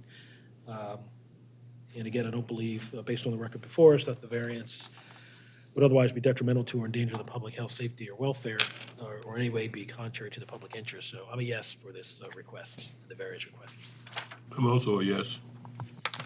I agree, and I'm a yes. Also, yes. Also a yes. All right, thank you so much. Yeah, Good luck to you. Appreciate it. Thank you, sir. Right. Okay, case number 2023-227. All right. 2625 Quantico Avenue, HAE Renovations LLC. Kenny, your last name? Tweez. Okay. This is a request to use the premises as two dwelling unit requiring confirmation of non-conforming density. Again, thank you. Let's get the witness sworn, please. Sir, do you swear or affirm on penalties of perjury that the testimony about to give will be the truth? I do. Thank you. All right, I'll hear from staff and planning. So again, this is similar to the North Avenue case, to use premises as a multifamily dwelling with two dwelling units. The last use that we have of the property is as a multifamily dwelling with two dwelling units approved in 1962. You are familiar with this applicant. He comes here every so often, every couple months, with another property on the same block that he's been steadily renovating. This entire block was originally constructed, it seems, as 2 dwelling unit apartments, and that's all I have. Thank you. Concur, I have nothing to add, recommend approval. Thank you, sir. Welcome back. Thanks again. Another grand property being worked on in this block. Just cut to the chase here. Given the information that we have from, read into the record by Ms. Witt, do you have any information to the contrary that is different from what she stated? I don't. Okay. And basically what you're doing and have been doing is restoring these former 2 dwelling use properties Yes. into newer and upgraded and improved 2 dwelling units. Okay. And you have no information other than that this property, has historically been a 2 dwelling unit. Is that correct? That's correct, Mr. James. All right. Okay. Any questions for the applicant? No questions. All right. Thank you. I believe based on the record, before us, including the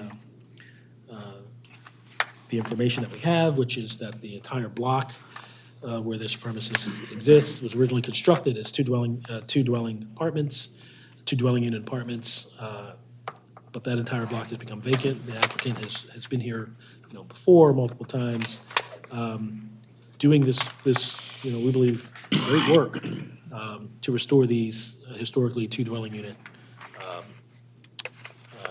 premises, and I think we've confirmed the non-conforming density. These are as-built, and I'm a yes. I'm also a yes. I'm also a yes. Also, yes. Also, yes. Thanks, sir. Thanks again, Mr. James. Good luck to you. Always a pleasure. All right, likewise. Take care. Case number 2023-228, 1144 Gorsuch Avenue. Gant Brunette Architects, Inc. Good afternoon, sir. Good afternoon. Your name? Peter McIver with the Marion House, the owner of the property. Okay, wonderful. This is a request to use the premises as offices requiring conditional use approval, correct? Yes, yes. All righty. Let's get the gentleman sworn. Sir, can you raise your right hand? Do you swear or affirm upon perjury that the testimony about to give will be true? I do. And this is 228? Yes, sir.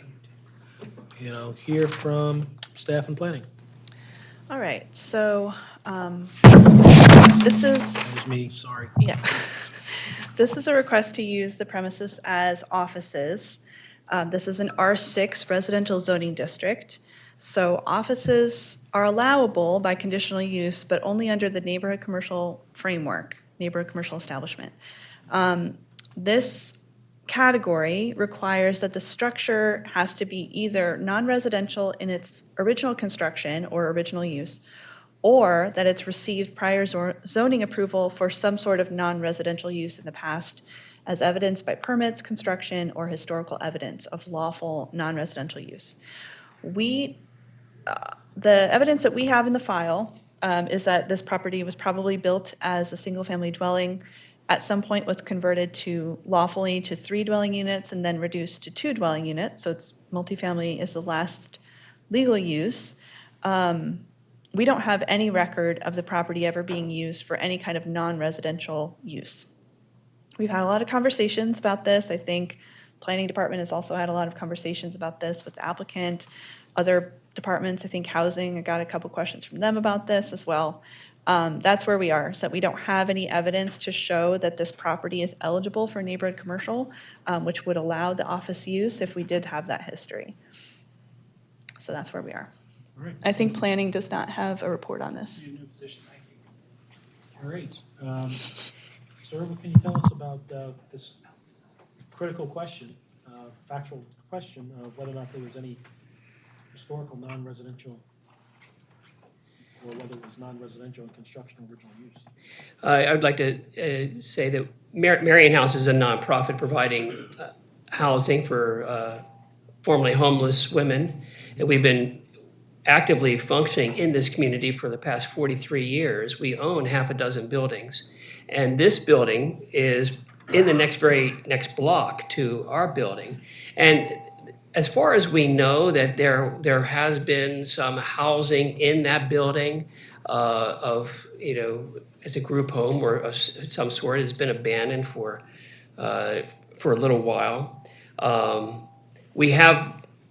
Our plan is to move just some of the administrative offices of Marion House a block away into this home.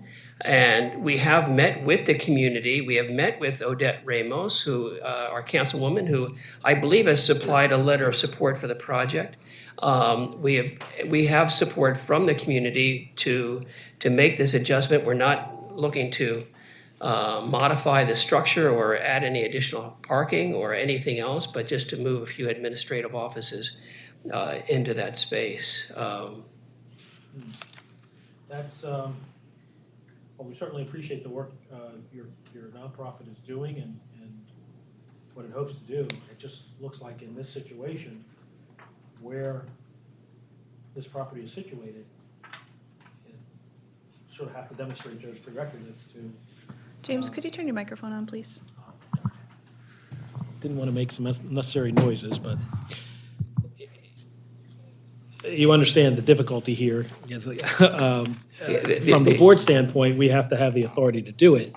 I'd love to grant this because the history of the building is very questionable. I mean, we've tried to find some kind of a history as in office. We just don't have any documentation of that. But I mean, did you? Well, you say it's questionable. Our records say that is. It's not really in question that it has always been residential. Nobody. Certainly, it's telling that there is no evidence of any prior permits or uses, official uses that the city has granted for a non-residential use for a commercial use. Would suggest that if it was being used for a commercial use, that might not have been valid or legal. So all the information that we have is that this is a residential in construction or in original use, and at all times since then. So you weren't able to find anyone who was around during the time and observed the building and can tell us. No, we've not been able to find anybody. Yeah, that's difficult. I do have a question for you, Ms. Witt. If the building were to continue to have a residential component, I don't know, upstairs, would they be in a position to somehow utilize office space in that building together with the residential portion? Just throwing it out there. I don't know. I think that might be more of there's these categories of uses that are either permitted or conditional by the board. They're conditional use by the board in this district are things like community center, cultural facility, educational facility, government facility, hospital. Place of worship is permitted by right. There's all these different uses. Daycare centers conditional by the board, lodge or social club. It's just that neighborhood commercial establishment is only possible once you get through that history of non-residential use.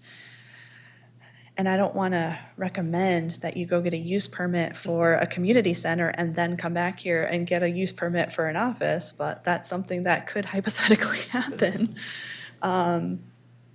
It's just that we have to see it. It can't just be something that maybe, similar to the Oldham Street case that we just did, can't just be like rumors of past use. We have to have something physically in the use permit history to show that it was legally authorized for some kind of use. Your question was different, which is that can they use it for offices like on the first floor or something and residences above? Probably not. because it still has that office use on the first floor. Right. Okay. Okay.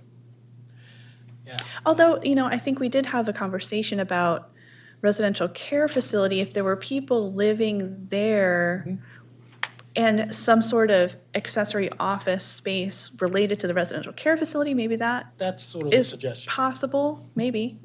That's more of a question for the zoning administrator, but maybe, yeah.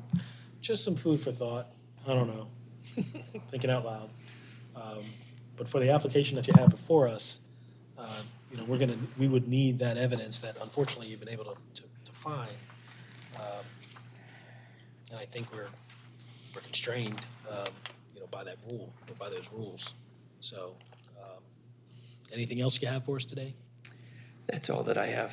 Okay. All right, thank you, sir. I think I have to be a no for this because we do not have on the record before us the evidence to suggest, one, or demonstrate that the property had any prior approval for some legitimate non-residential use. And we don't have any other information, testimony or evidence to suggest that this property was not non-residential in construction or original use. Unfortunately, I think they may have to explore some other alternatives, but just to come in for an office here, I don't think we can approve. So I'm a no.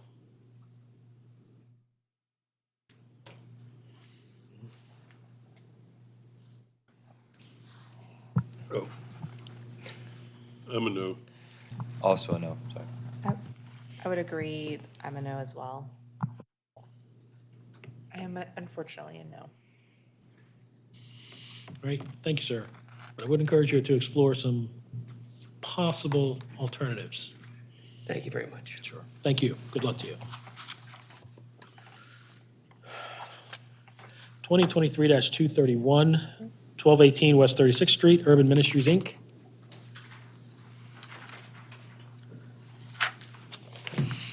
All right, another familiar face here. Welcome back. All this is a request to expand educational facility requiring front yard, side yard, rear yard, maximum lot coverage, maximum impervious surface, and off-street parking variances, as well as confirmation of non-conforming structure. Is that correct? That's correct. All right, let's get the witness sworn. I'll let him testify to the right hand. You swear or affirm that the content of the perjury about to give will be the truth. I affirm. Thank you. I'll hear from staff and planning. All right, so I will let the council go through all these myriad of variances. I think a couple more that we caught were, I don't know if you mentioned off-street parking. That is an additional variance. You may have said it and I Yes. just didn't hear it. And then also bicycle parking. I did not mention bicycle. I think we caught that Yes. later and added that to the mix. But yeah, I'll leave it to the attorney for this case to go through all of these variances in detail. Okay. So for planning's perspective, it's a demo and replacement for the school. There are some significant variances that would be required just because the building is being removed and replaced, but the net difference is fairly minimal in our eyes. And so I don't see that any real problem there. In the notes in the application materials, I noticed there was mention of a maximum impervious surface, which in my reading only applies to residential use. That one I can take off of the pile if that's helpful, since I don't think that one applies. As for parking, again, there's not a whole lot of room on the property. That's an existing condition that's not really changed by the work that's being proposed. And so for all these reasons, we recommend approval. Thank you, Mr. Tito. Counsel? Great. Good afternoon, Mr. Chair, members of the board. Alyssa Domsel with Ballard Spar, pro bono counsel to Urban Mennonite Ministries. The owner of Hamden Christian School is the applicant in this case. With me is Daryl Hirschberger of Hamden Christian School. Our architect, Megan Elkrat, was supposed to be here but is out sick, so if there are any design questions, we will do our best.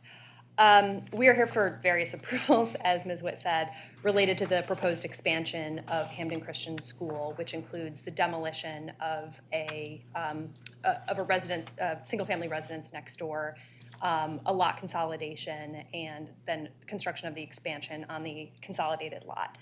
I'll let Mr. Hirschberger explain the project, and then I'll cover the approvals requested. Certainly, thank you. So we are wanting to build this addition. Hamden Christian School has been operating here since 2011, and we are a daycare. That's what we're really known for in the community. And as you know, daycare, childcare services are very much in demand, and there's not enough of them.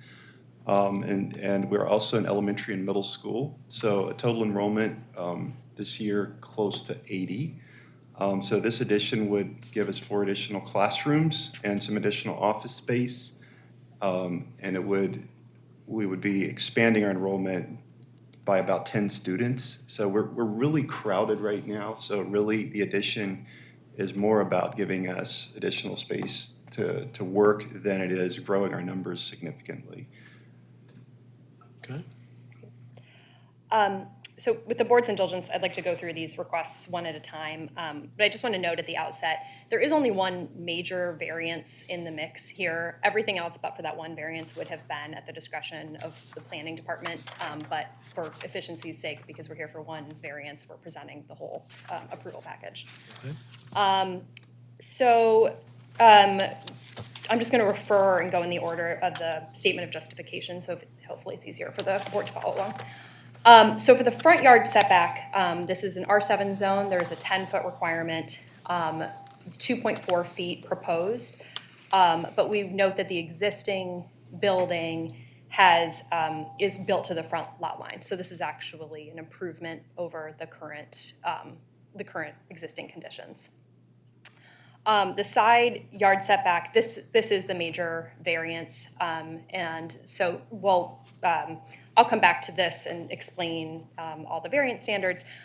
This is 15 feet required and 5.35 feet proposed. The existing conditions are 8.56 feet, so it is only an increment of about 3 feet to the east toward the lot line. Again, I'll come back to walk through that one, but I just want to note at the outset, because this wouldn't have been in the initial package, that we have a letter of support from that neighboring property owner who we would be expanding toward. So we note that we had at the time we submitted the application, we had spoken with her, but in the intervening time, we actually have a letter of support that she's very much in support of this project. The rear yard setback variance, that's 25 feet required, 24.2 proposed. That is a 3.2% variance, which would have been a minor variance approvable by I'm sorry, I said the planning department, I meant the zoning administrator, my apologies. Impervious surface, I overdid that one, didn't need that one. Lot coverage, again, this one is very minor. It's 70% is the maximum, 70.6% proposed. So that's less than 1% at 0.86% variance requested. For off-street parking, it was presented as a variance, but what it actually is a confirmation of the applicability of the historic parking exemption. The way this building is the first historic, the initial building, which is functions as the church, was constructed in 1875. And then next to it, connected internally and externally, is a 2007 addition. And then we're sort of proposing to expand from that 2007 addition. There's never been parking on this site. There's not a curb cut. There's not a lot of space, frankly, and there's a big grade change as you start to go north. So really there's nowhere to put parking. So it meets the standards of the historic parking exemption under section 16601F of the zoning code, which I think is reflected in planning's report as well. I would also just note that this school, largely the staff is people from the community. They largely live either in Hamden or Medfield, so they largely walk to work. I live right behind this property. I see them. I see the staff walk. I see the staff walk to work every day. And so so I would just note that there, to the extent there is parking, can be provided on 36th Street. There's plenty of on-street parking. So I'd like to turn to the variance standards, beginning with uniqueness. So this really is a unique property for three reasons. One is it's a mix of architectural styles. Two, we have a non-conforming side yard to the east, as in the neighboring property owner's side yard is conforming and actually encroaches a bit onto our property. And the third reason is that it's really just a very atypical block for an R7 zoning district. So as I said, What makes it atypical? there's already a lot of green space in the area. It is right next to the Academy for College and Career Exploration, which has a large green lot, and it's right across the street from Roosevelt Park, which also is a large green space. So an expansion of the footprint really doesn't have the impact that it would have in other areas in R7, in an R7 district, which are much more compact and developed. So as I mentioned, there's currently, Hampden Christian School currently occupies 2 buildings which are physically joined. And then there would be the demolition of an adjacent structure at 1218 West 36th Street, which is, as I mentioned, a small single-family residence. If you go into the property, you can really see that there's been a lot of architectural creativity to connect the properties as they are, to connect something that was constructed in 1875 to something with very modern construction from 2007. And that necessarily creates space inefficiencies that require kind of outward expansion. I would note that as an exercise prior to coming to the board, the design team actually did sit down and design the building to comply with all of the applicable regulations to not expand the footprint. And the building just did not function. The classrooms were too small. The circulation didn't work. We really did put effort into, I know some of these variances seem really small, so it might seem kind of purposeless, but we actually did put the effort into testing the need for these variances, and they really are needed. The second thing I would note is just this non-conforming side yard of the adjacent residential property at 1214 West 36th Street. That property, we've submitted evidence, is built right up to or even a little bit over our lot line. And so the side setback, as I mentioned, is already only about 8.5 feet. And because of conditions in the area, Roosevelt Park, there's issues with drug use and other loitering in that space. And so it's actually been fenced already.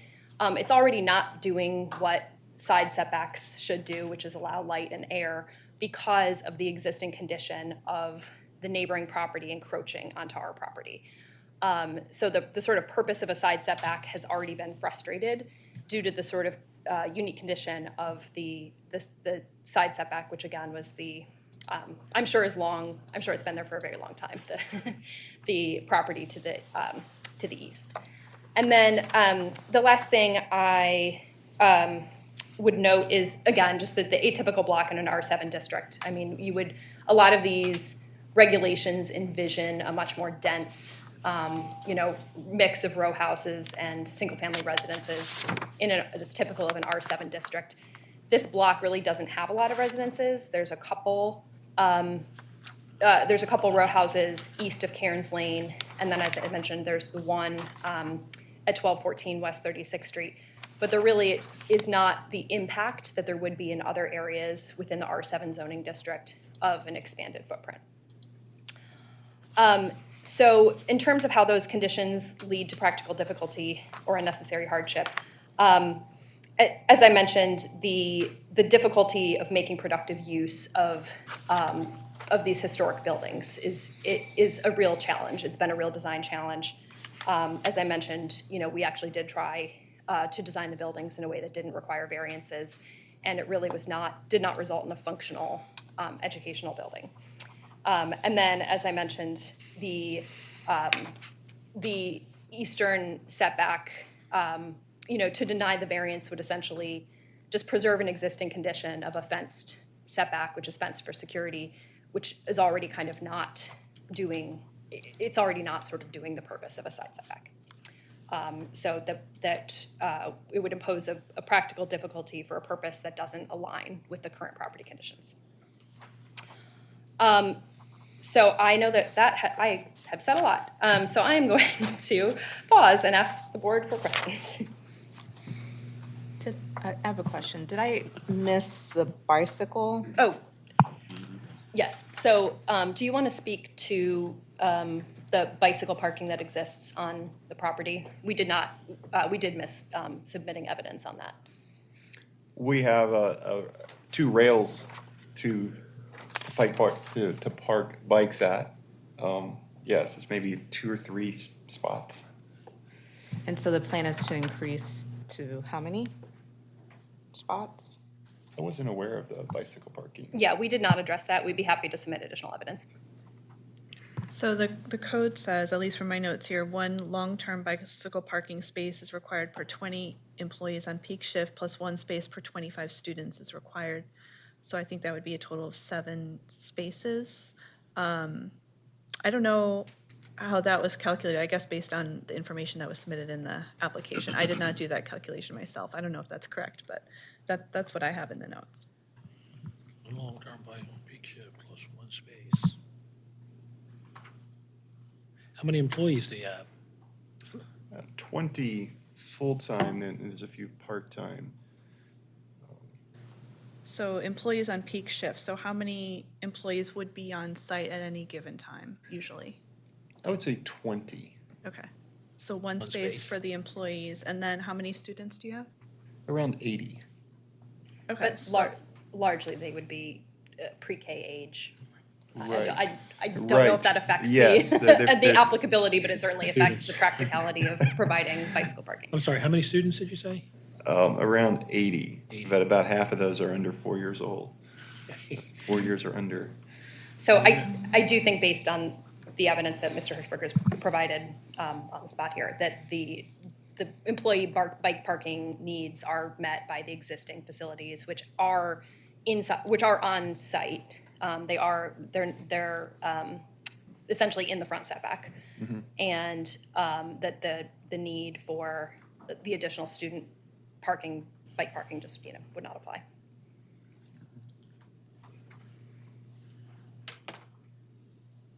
Well, you said it operates as a middle school as well? Yes. How many middle school students are there approximately? Right now, there's about 10 middle school students. Yeah. Okay.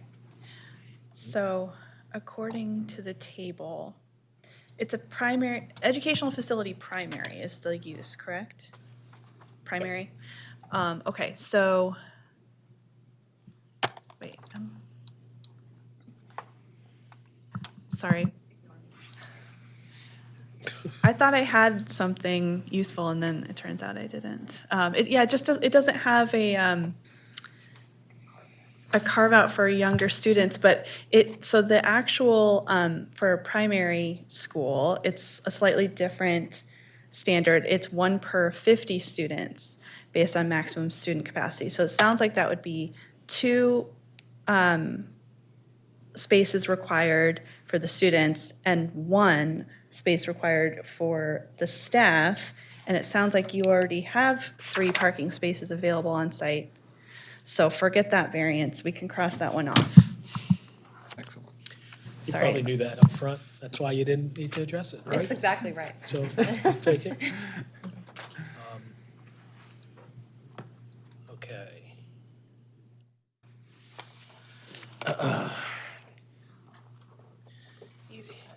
Do you have a copy of the letter of support you said for the side yard? I do. I sent it in, but if it didn't make it into the file, I do have a copy. I just have 1 copy. My apologies. I will actually give you the whole, all of our support letters in case not all of them made it. There's a support letter from, I'm sorry, I'm talking to Mike, from Hamden Village Merchants Association, from Patricia Ofori, the neighbor at 1214 West 36th Street, Woodbury Church of the Brethren, which is across 36th Street from the property, and ACE School, which I mentioned is next door.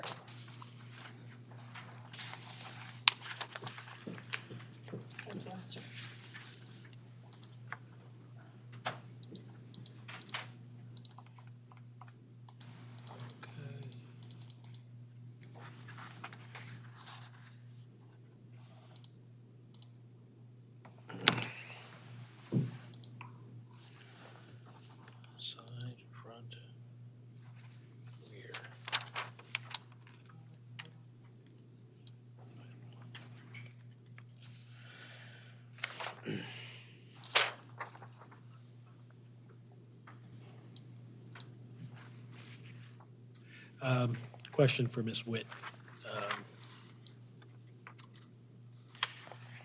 Your application, first of all, your application is seeking to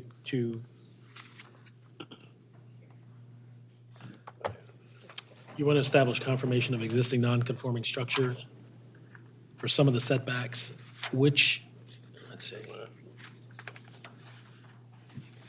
Which setbacks? which are new, yeah, well, which are existing and which will stay. You know what? The way this is written, I'm confusing myself by reading it over and over again. The issue of of walking through the parts of the structure that are new and proposed and how that applies to the particular setbacks that we're talking about. I'm not even going to ask the question. Sure. So, Well, I'm already if screwing the it record helps, Mr. Chair, I think that we presented evidence and justification such that any of these could be approved as major variances. So if that makes your analysis easier, That we works believe for me. we've met that standard. Absolutely works for me. Okay, any questions for the applicants? None. No questions. No other questions? Okay. Thank you. Thank you. Presentation. So we're here on multiple variances as laid out by counsel for the applicant. A second here.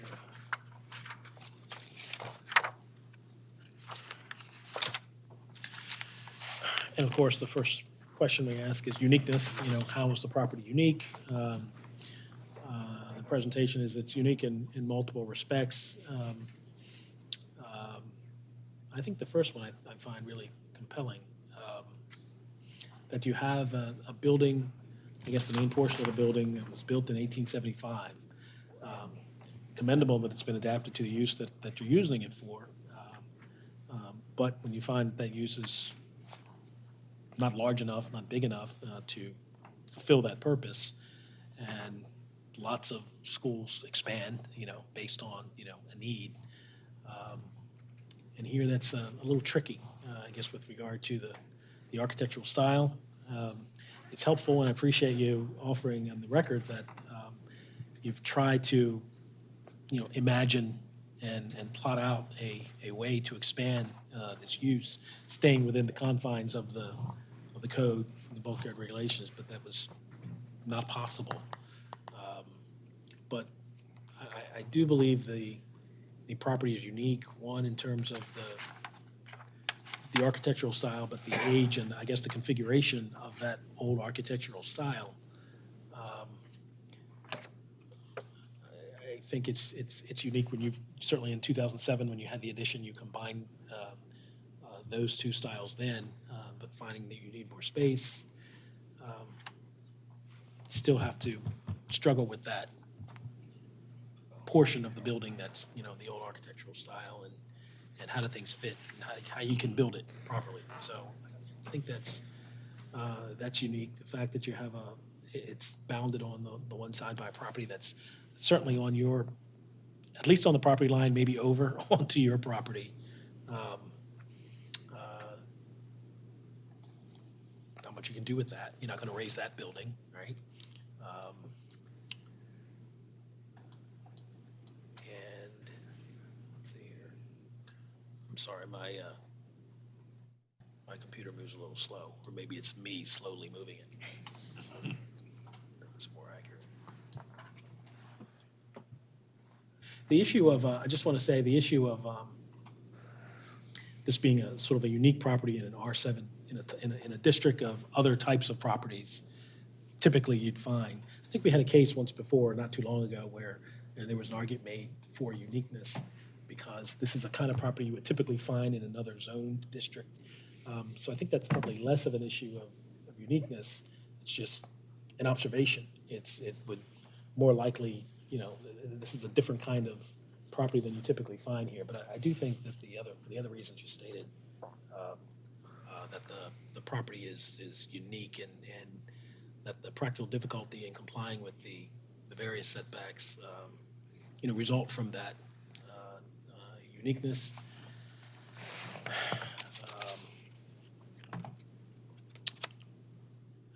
that practical difficulty is, I believe, caused by the code, not created by the intentional action or inaction of the applicant.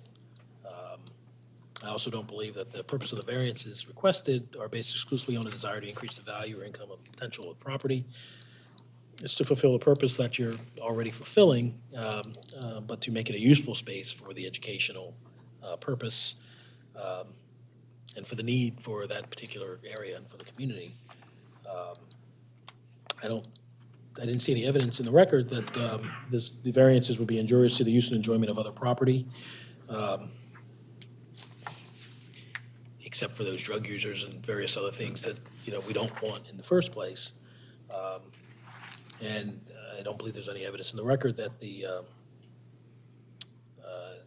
variances would substantially diminish or impair property values in the neighborhood. I think this is the kind of variance that it is in harmony with the purpose and intent of the city code. And I don't believe the variance would otherwise be detrimental to or endanger the public health, safety, or welfare. I think it would be a vast improvement for many, for the public generally, and certainly for the students and the families who utilize that educational facility. So, and I would also sort of incorporate into the record in support of all those elements the proffer and the testimony that were presented by counsel and the witness. So I'm a yes for the variances. I'm a yes. I'm a yes as well for the reasons laid out by the chair. I agree with all the comments of the chair and also a yes. I'm a yes. Thank you. Thank you so much. Thank Good luck you. to you.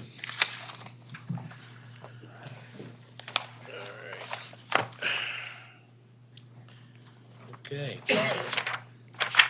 We have arrived at case number 2023-234, 3651 and 3683 Clipper Mill Road. Mr. Vittori, welcome. Yes, please. Lisa? All right, I'll take the middle seat. Yep, all good.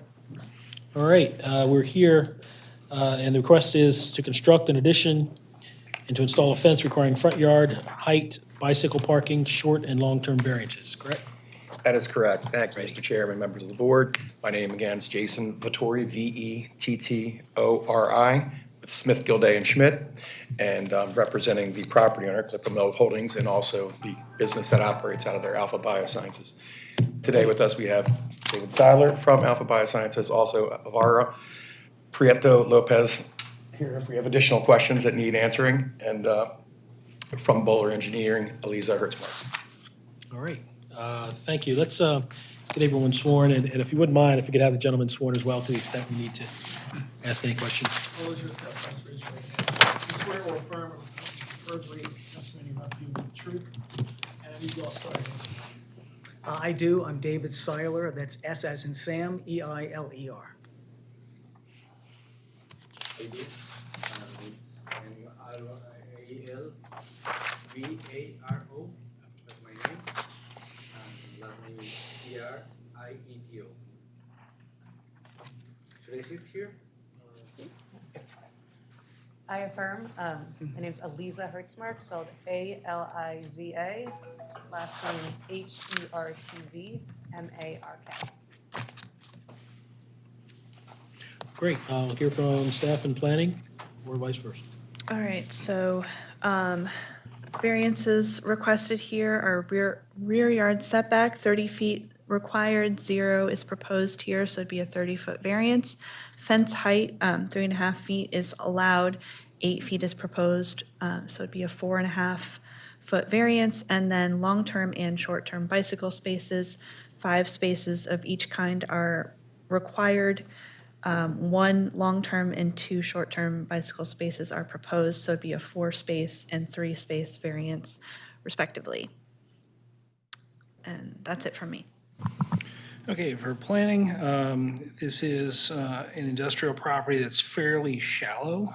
This is along the Jones Falls Valley, so you'll see this if you're looking east off of I-83. It's the bright blue building that's there, but these lots are relatively shallow for being a historic industrial zone. So some variances will be generated because of that when they're consolidating the three and building that infill addition. The biggest concern that we had, and I shared my report, I believe, yesterday with Mr. Vittori, but now I see he as a supervising engineer, so we're fine. There's some floodplain concerns with this, which they understand. They'll need to work with Joanna Birch in our office to meet those requirements, and subject to that being worked out, we recommend approval. Thank you, Mr. Tizzo. Okay, Mr. Vittori. And I'm going to call David first and then perhaps Eliza to clarify some things. But I want to give you some context of where it is. I don't know if you guys have maps of where it is, but I've got, it's not very legible, but I printed out 5 copies, and I don't know if the stenographer needs one. I know in the past we used to do that, but. Sorry. Doors down from Waverly Broom. What's that? That's it. Give you one. It's denoted with the red balloons just on the side. Again, as I drove down 83, I looked to the left and saw it today as I looked towards Hampton. Good deal. And I thought it might just make sense to know where the property is as we start out here. Okay. And then I also have a package of pictures of the actual property from out front that we used to try to get our sign poster to be able to put the signs where they needed to go to give notice of what we're proposing here. So I will give you a copy of those as well, if you want to look at that. And again, as an opening statement, just proffering, there's a rather large retaining wall that I think was noted in our actual application that was prepared by both Lisa and myself, as far as what justifies the part of the justification for the not lack of providing a 30-foot setback in the rear. And then before I think we get Mr. Seiler testifying about what all Alpha Biosciences does, I'm going to give you a mission statement that they've, corporate profile they've put together that explains what it is they manufacture. Great. Thanks.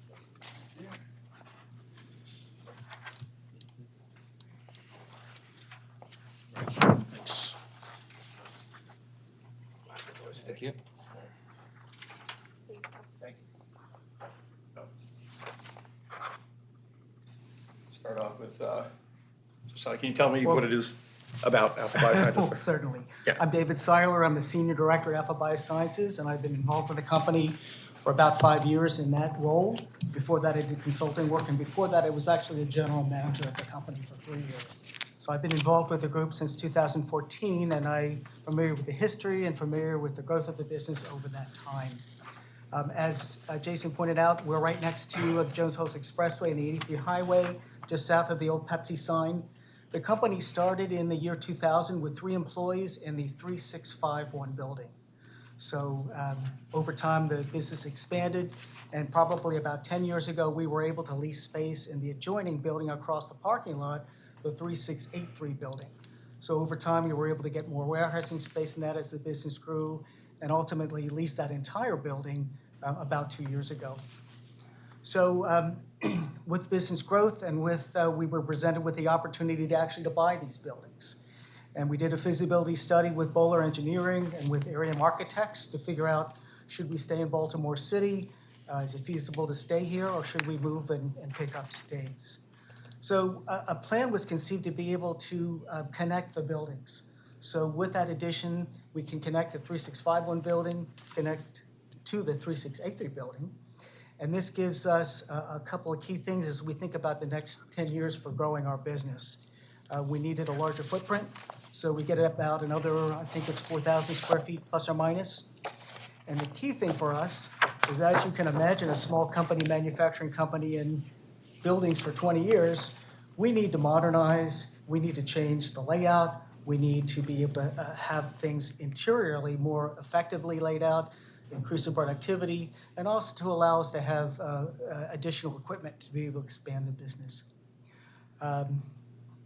I think that's quick and simple. Our company, we look forward to, with this plan and with the addition, we hope to be able to stay in the area and grow our business for another 10 years, if not longer.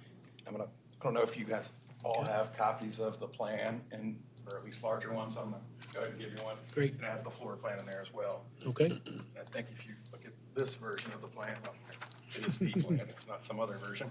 But if you're looking at the plan, you can see how the existing building really is oriented towards the rear of the property, and proposed addition A, I think, is somewhat crosshatched, is, kind of, it's just connecting all that up, providing that interior space that you just heard Mr. Fowler speak of. But there are 3 lots. We've got a lot consolidation, which means you've got a meter in one building and a meter in another building. You want to have 1 meter for the whole building because you're using it all as one. So that is, I think, the stated objective here. What's being manufactured is really a dry, powdery product, and what it does is you just mix powders, and there's no emissions or anything coming, which is all the issues that you use as evaluating the definition of industrial light versus others, correct? Correct. As far as employees, it's my understanding that 80% of the employees drive their cars there. 20% take mass transit. Nobody rides a bicycle there.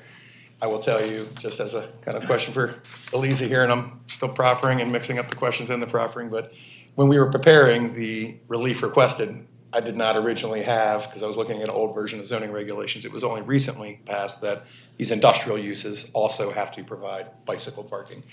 So while this use has been there, nobody is utilizing, that. I don't think anybody's going to be jumping off 83 to get down to this property, because it is that kind of elevated portion of 83 where this is. I think there was some mention of a former use of this property was a landscape operation. The 3683 building did start as landscaping business, and we were really happy to get the large lot next to that.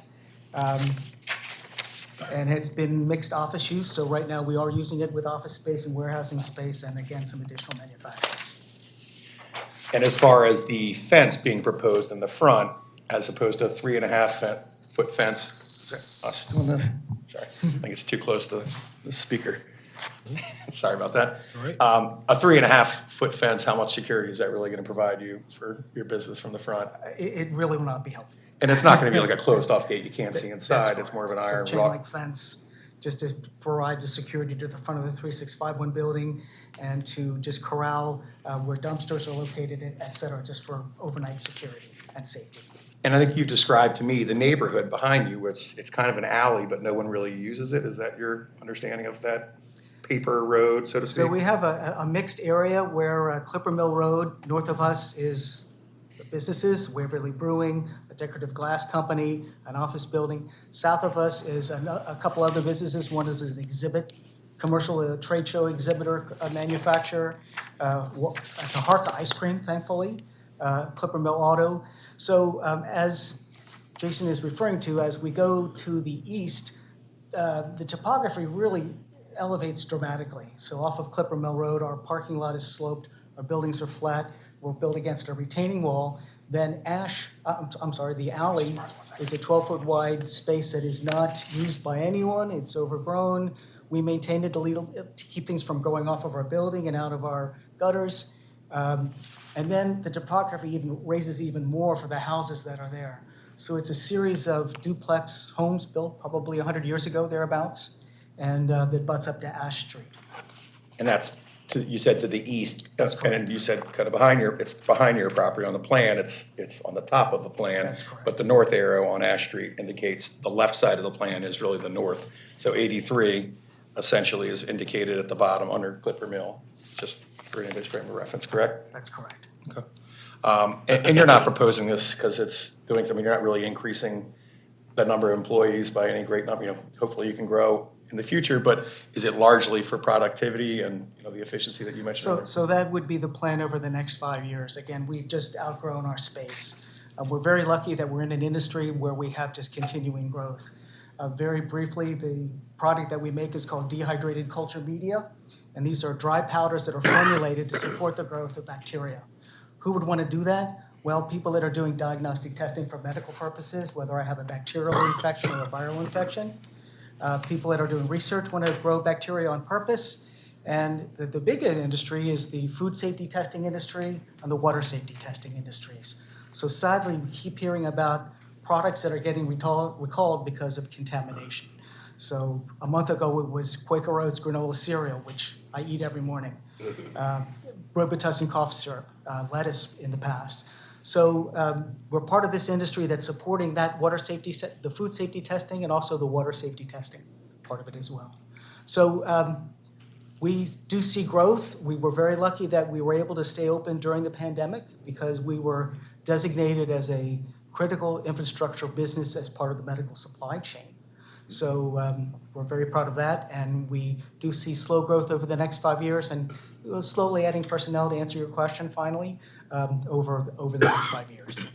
And as far as kind of customary impacts, I would think from an industrial use of any variety, but particular to what you're doing there and having been there for nearly 2 decades or approximately 2 decades, as far as kind of what people would expect to encounter, there's always the same thing I hear in any development or anything we're doing, which is traffic and kind of what does traffic look like on a daily basis in your operation, and have you ever heard any complaints from anybody in all the years you've been there? We are located along a commercial strip, so we do have FedEx and UPS trucks that are coming in daily, dropping off raw materials or picking up shipments, and probably 8 or 10 trucks a day, depending on the day. We will get once or twice a week, perhaps an 18-wheeler to drop off some larger barrels of raw materials. But for the most part, we're just part of the route of all of these trucks as they come up and down Clipper Mill Road, dropping off things at the Waverly Brewing Company or at exhibits or to Harka. So it is, I would call it just sort of a light industrial traffic that keeps our business serviced. And as part of these proposed alterations to the property improvements, whatever you want to call them, will the drop-off situation improve in your mind? Will it be better towards the north, is my understanding? I'm sorry, drop off? Drop-off pickup is there to the northern portion of the property going to be an improved? Very good. So he's referring to, on the north end of the lot, there is a large open space. So as we redesign the facility, as we redo the layout and work for more efficient design and flow through the building, we will then have the UPS and FedEx trucks then pulling into that lot off of Clipper Mill Road in that northern side of the building, and also the larger trucks as well. Is there anything else you think? Anything else I've left out that you might want to inform the board of? I don't think so. They probably have a pretty good idea of the operation and the reasons why you're doing things. Next, does anybody have any questions for Mr. Seiler? I think I do. I want to address the bicycle issue. Okay. I guess first, I'm looking at an aerial view of the property as it exists now. Is there going to be one main area for parking, for employee parking and or otherwise visitor parking? So at the moment, there are 7 spaces that are along the front of that 3683 building. And then we will have additional parking in the lot to the north of the 3683 building. And we're very lucky that we do have street parking along Clipper Mill Road. Yep, statutorily, and it's listed here in note number 9 for vehicle parking, because of the particular kind of use we're doing, we're only required to have 7, or in fact are more people parking than 7. But having operated for a number of years, we meet the requirements, so we don't need any relief. But and certainly, again, I don't think the improvement we're proposing is drastically moving the needle on number of employees. It's more about efficiencies and updating equipment. That's correct. Like one of the biggest things is just, it's dusty when you're dealing with a powder thing, and making sure you've got more modernized technology is my understanding. Correct. Just to be clear, those 7 parking spaces that we're showing on the plan are currently there, existing to remain. We would repaint them, but they're there right now and they would continue to be there. Okay. Now, the issue on the bike parking, basically you're saying we don't need it? That is correct. As opposed to it would be difficult to provide it? And Or there's it's something about the nature of the property, that configuration, that makes it incompatible with providing bike parking?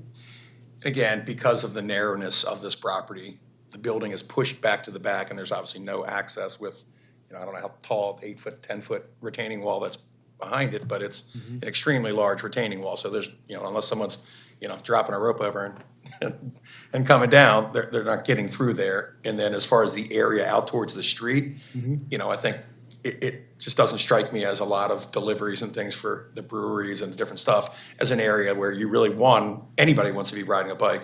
2, it's safe to park your bike there. But moreover, this is not the kind of place where anybody's coming in and visiting. It's the employees coming. So I think towards that end, that there really aren't visitors. There's people dropping off deliveries and things, and they're not coming by bicycle. Right, we don't have bicycle deliveries, we don't have food, Uber drivers dropping off on bicycles, things like that. We would encourage our employees, if they're able to ride a bike, that would be great, and to have one space for that would be helpful, but again, as Jason pointed out earlier, about 3/4 of the folks do live in the city, but they are taking cars or they're using MTA light rail. We're very lucky to have a light rail station right across the Jones Falls at the Woodbury station. So folks do take advantage of that. Okay, you said that one bike space, where is that? It's inside. So the long-term and the short-term requirements. So for the long-term requirements, we are providing one space inside the building. Okay. Right, so that's the secured, covered, right? That's an employee who does choose to bike and, would have a secure indoor place to keep their bike safe all day long while they're working. And then in the front, outside of the building, we're showing one bike rack, which would be 2 short-term spaces. That's just to the planned right of those 7 parking spaces. Okay. There's a 4x6 I pad see with it. a bike rack in the middle. So again, in Proposed the bike event rack. that you do have, Uber Eats coming on a bike or something, right? There is a short-term believe, space but yes. to park and lock your bike. But as Jason was saying, due to not anticipating there being a need for 5 short-term and 5 long-term bike parking spaces, it hasn't been included in the plan. Given all the variance, the variance for the distance and different things for the rear yard setback to align with it, we're kind of out of room to provide something that isn't necessarily going to bring any great benefit to this particular use. Obviously, if the use changed in the future, maybe it would make more sense to have that, but. Well, I think it's a notable point. I don't know how it fits in legally, but, if all of a sudden all these employees started bringing their bikes to work or parking, could there be space inside that could be expanded for bike racks? Right? I mean, if you have your employee break spaces, you theoretically can find places for people to put their bikes. I think the same thing is fair to set outside where, okay, you see where we have that bike rack outside of the front building, there's not enough, it's not long enough to put more parking spaces, so we're never gonna be filling that in with extra vehicle parking. And if all of a sudden there were tons of bike traffics, it wouldn't be that hard to put in more bike racks, if that were to happen. I think part of this is the balance of what's actually happening in this currently operating business. We know what the bike traffic is. We aren't just guessing. We aren't just saying here's who we think is coming. We know who's coming on bikes right now. Okay. So you're saying you could put the required bike spaces there? I mean, I'm Today. saying as an engineer looking at the plan, Yes. physically As there's opposed to a legal space argument. that's not physically there's space that's not going to be used for something else. Correct. Right. So So why not put them there? I mean, that's the question of do you install 3 bike racks that no one's ever going to use that are then just, what If happens you were to with deny the infrastructure that no one variance in that uses? regard, you would probably have no choice to do Right. but to do so. Having said that, Make that work. It just, I didn't testify about Make that. that work. Yeah, I mean, I think the thing is, if you testify that theoretically you can do it, then that does not, That was a testimony. yeah, I don't know that meets the That- test of, that- uniqueness, which impacts the ability to provide that space. I was gonna ask, is there a safety concern? Well, with- that's what I was going to say. I would say if we were going to start proposing more, I think we would have to study the safety issue of what happens if you are that short-term bike parker and you park your bike out front. How long are you going to keep it there? We have a fence around a different portion of the property for security reasons. Correct. Alvaro, you ride a bike sometimes, right? Yeah. And in your experience, is it not particularly? hear him testify from there, you have to come to a mic. All right, sounds good. You can stand there if you like, at the podium. That's fine. I mean, just as somebody that has a passion for bicycling, do you consider this to be a safe area? No, Based not- upon your personal experience? Not very safe. I started for months and then decided not to continue. Because I think, I guess just. And where would you be coming from? Yeah, that's Where the- where were you and where were you getting to from? I Here. was coming, I live in Bolton Street Okay, and then Bolton Hill, Bolton Hill. and then So- I go parallel to Falls Road. so just to be clear, none of this is a factor about creating the variance. I'm sorry? So you can't, so to be clear, the fact that if you decide that it's not safe to bike there, that does not excuse you, that is not enough information for you to get the variance. Does that make sense? I mean, I understand, yeah, but the bicycle parking, what would be something unique about your property from a bicycle parking being provided perspective? Space. I think Yeah, I think it would have to go to space on the premises. I think the main thing for us is the interior space, this being a manufacturing use, and nobody actually working there riding bikes because of their own concerns for their health, have that. As far as 2 more racks out front, you can put them there. I don't know what use they're gonna have. It'd be better to put I landscaping in just my want to be opinion. helpful to you. You are making an argument outside of what we can consider for the variance. And so if the testimony is because of interior space and health and safety concerns, we are unable to provide additional indoor bike parking space. Right. That would be condition for a variance. If you are telling me that there is physical space on your property to install exterior bike racks, that is all we need to know to not grant the variance. So whether or not existing employees bike there, or whether or not the conditions adjacent to the property are viewed as quote safe to bike, that is not a condition that we can weigh in on as the zoning commission on that issue. I just wanted to clarify that so that I just want to be mindful of your time. So when I say, is it a safety issue, can you put the racks that are required under the code there? You may believe, well, we're kind of wasting that space because nobody's going to use them. And I raised the issue about safety concerns because actually I was asking about if you have constraints on the inside and the bike racks have to go on the outside, is there a safety concern associated with additional bike racks in that space? Your specific question then is if you put the long-term spaces Right. outside because there's not more space inside for more Sure. long-term, right? And that's actually, this is not on our plan, but so because we have the fence variance that we're requesting on our plan, right? And we're requesting that fence height of 8 feet in lieu of the 3.5, right? And that's, the fence is a permitted projection in the front yard, but only if it's only 3.5 feet, right? And so that's why we're requesting that variance, because we need it to be 8 feet. Looking at the plan, if we were to put more long-term bike parking out front, which would need to be secured with something like an 8-foot fence, we would actually probably need a more intense variance for, like, and I don't know exactly where it would go. We don't have this drawn on, but we would almost need a different variance for a fence in the front yard to enclose more bike spaces in the front yard with that 8-foot high fence. Right, if the building's 12 feet from the property line and you need the size of a bike space, then you're again gonna have more fencing in the front yard, in that 10-foot front yard. And so we would theoretically need a more intense variance than we're already asking for a fence in the front yard. So I would say that would be the site constraint as it is right now to putting more bikes in the front of the building. I wish I had a whiteboard to draw this. And when I hear safety, I think about just the safety of our workers if they were riding bicycles going up and down Clipper Mill Road or going through the Jones Falls or going through it's Falls Road as it winds around past those old mills down there. Even along Union Avenue, there's just a lot of truck traffic. There's some bus traffic. There's unfortunately some people that just fly too fast up and down that road. So if that's one of the concerns about safety, that would be one of our thoughts about having some parking, bicycle parking, if somebody really truly needed it. But again, just trying to be aware of our folks overall.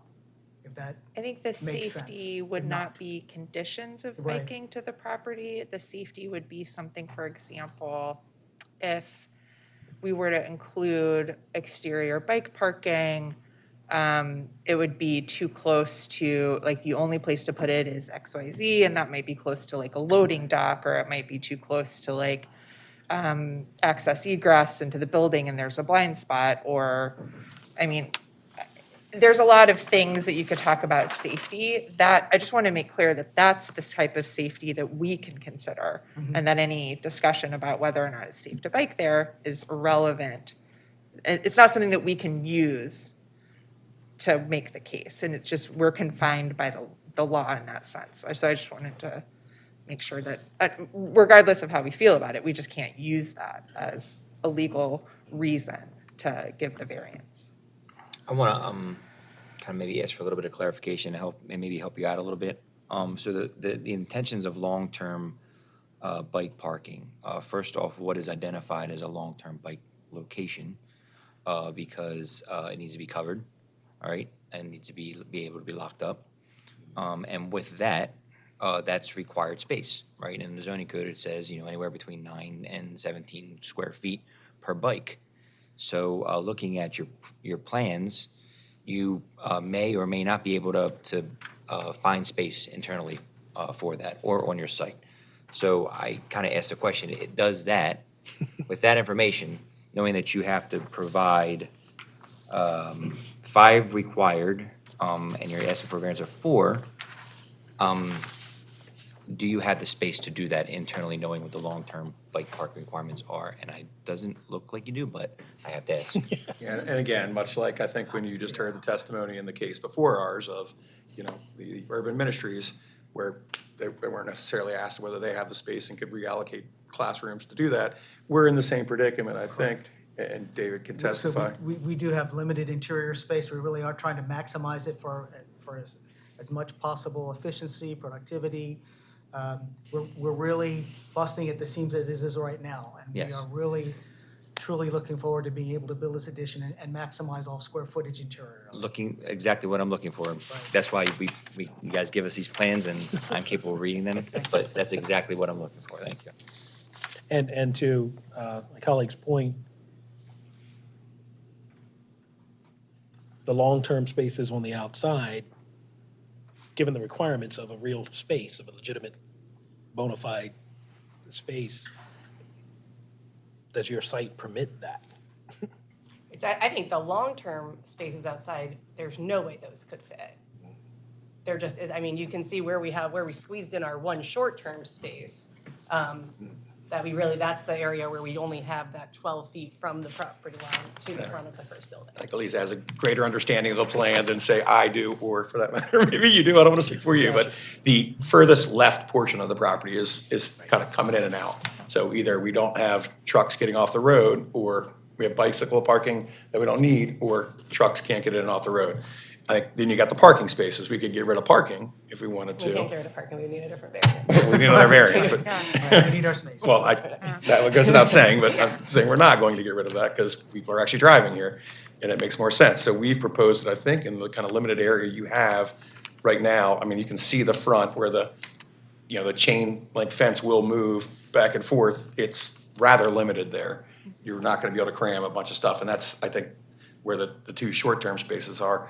I think the bikes are probably coming out, and the further you go south, you're running out of the way room. the short-term spaces is you've got your 4x6 pad, and so you figure you can park a bike on either side of that rack that's centered on the pad.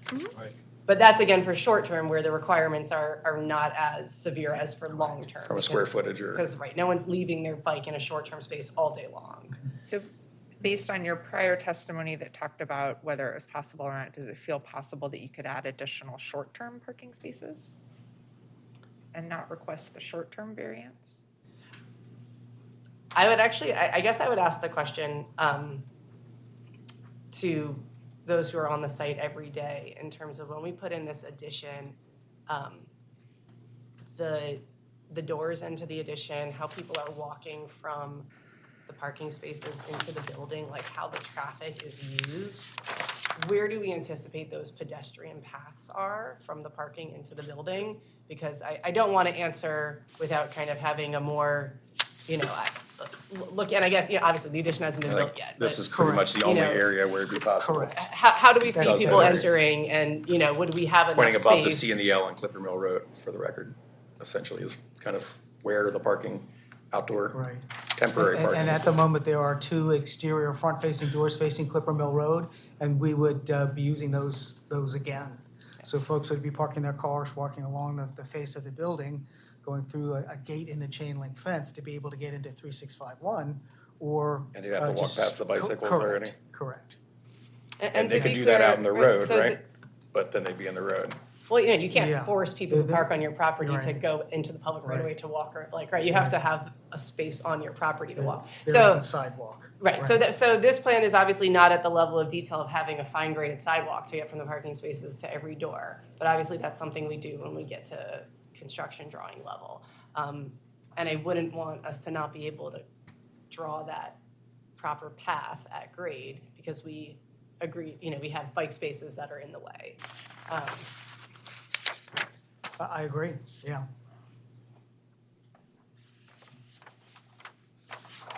So the answer on the question of additional short-term spaces, Unlikely. probably not. I mean, I think Could realistic. you, could you provide a rack? That's It's a rack. Well, you have to have It you is- have to have it the is 4x6, Pat, right? Have a 'Cause- by six Per pack. bike. Yeah, Right. right. So you have to have, if you have a rack, you have to have the space clear around it And to do you, actually. and what you're saying is that you don't have the space to do that. I'm That's saying it's what very that's likely what that it's- we're gonna need pedestrian paths through the only area where it could be possible to put those. These. And there is the one existing that's there with a rack. I mean, the one that we're Correct. proposing as part Correct. of this plan, Correct. Okay. So, right? Which we'll is, walk through we've here. tucked it as far as possible into the corner at the Correct. space where we have the Right, most right. distance available to put in the rest of what we would need for paths. So you're Um, showing one new rack on the plan. Is that in We are. addition to the rack in this picture? Yeah, so yeah, the one that we're showing on the plan is to the, I need to see that picture more closely. Yeah. So what I'm saying is you already have 2 spaces on site, and if you're Correct. saying there, are you adding additional 2 spaces, then you don't need the variance that you're requesting, you need a variance of 1. So the new one that we're requesting would be, that we're proposing would be over here. And is the one in the picture gonna go away? I mean, It's technically where the cars would be parking. yeah, I guess the one in the picture, I don't know. Is that my I understanding don't know of that where it it is. meets the code, like, I don't No, see the it's- 4x6 space around it for it to Correct. really. I don't know It's that, just something we're not that was- proposing any improvements there per se, right? No, yeah, we're not. So it proposing- would remain, we're not moving it. Yeah. But it is also where a car would be parked, in theory, which a car and a bike can't coexist in the same space, I don't think. Okay. All right.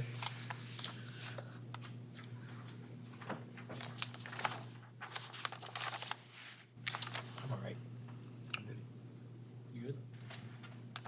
Any other questions for the applicants? Okay, thanks, guys. Thank you. Appreciate Thank it. you, appreciate your time.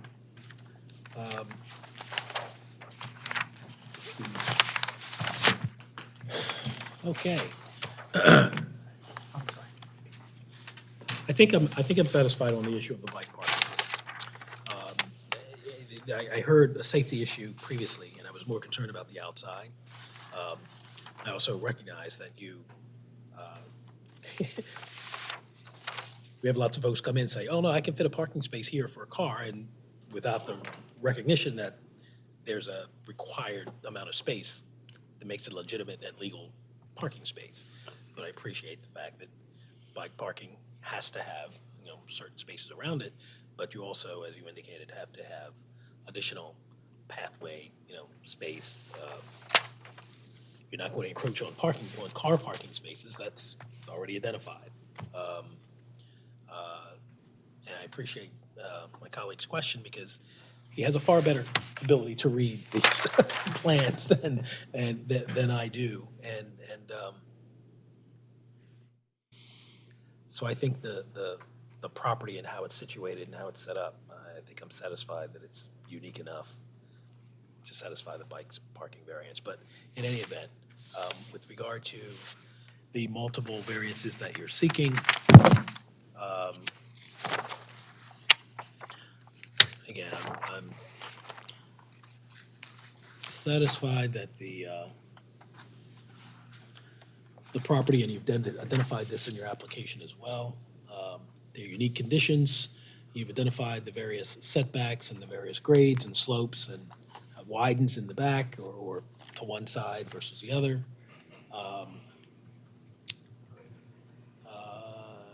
So I'm satisfied that by virtue of the topography, shape, and so on and so forth, that this property is unique. I'm happy to hear that your business is doing well, and certainly, Thank you. you know, hope that it you know, continues. And as that addresses the, I find the practical, I do agree that there's a practical difficulty in providing all of these other bulk yard regulations, including the bike ones, based on the uniqueness of the property. I don't believe that the practical difficulty is, I believe the practical difficulty is caused by the code and not the intentional action or inaction. You're not trying to gain an advantage somehow by not providing these you know, compliance with any of these bulk yard, you know, regulations. It's the code that presents the practical difficulty. I don't think the purpose of the variances based exclusively on desire to increase the value or income potential of the property. You've described, you know, what this property is doing, what it's designed to do, what your business is, and what your needs are. And I don't find any evidence of it being based on the exclusive desire to increase the value. The variances, I don't believe, would be injurious to the use and enjoyment of other property in the immediate vicinity. Perhaps it would make it safer, frankly, for the area generally, based on the modifications you're intending to do. I think the variances are in harmony with the purpose and intent of the city code. It's kind of what we want businesses to be doing to stay in the city. And so, you know, can't have your cake and eat it too. You got to give some accommodations to allow you to do the things you need to do to grow the tax base and continue to be an advocate for the city. I don't believe the variances are otherwise detrimental to or would otherwise endanger the public health, safety, or welfare. Frankly, if you can expand your facility and provide those services that you provide for the betterment of everybody, I think that's a good thing. So for those reasons, I'll incorporate the testimony that we have here that you presented. I'm a yes as to the variances requested. All of them. Yes. I'm a yes as well for the reasons identified by the chair. I'm also yes. I'm a yes on all variances except long-term and short-term bicycle spaces. Thank you all very much. Appreciate it. Thank you. Thank Good you. luck to you. Thank you very much. Thank you.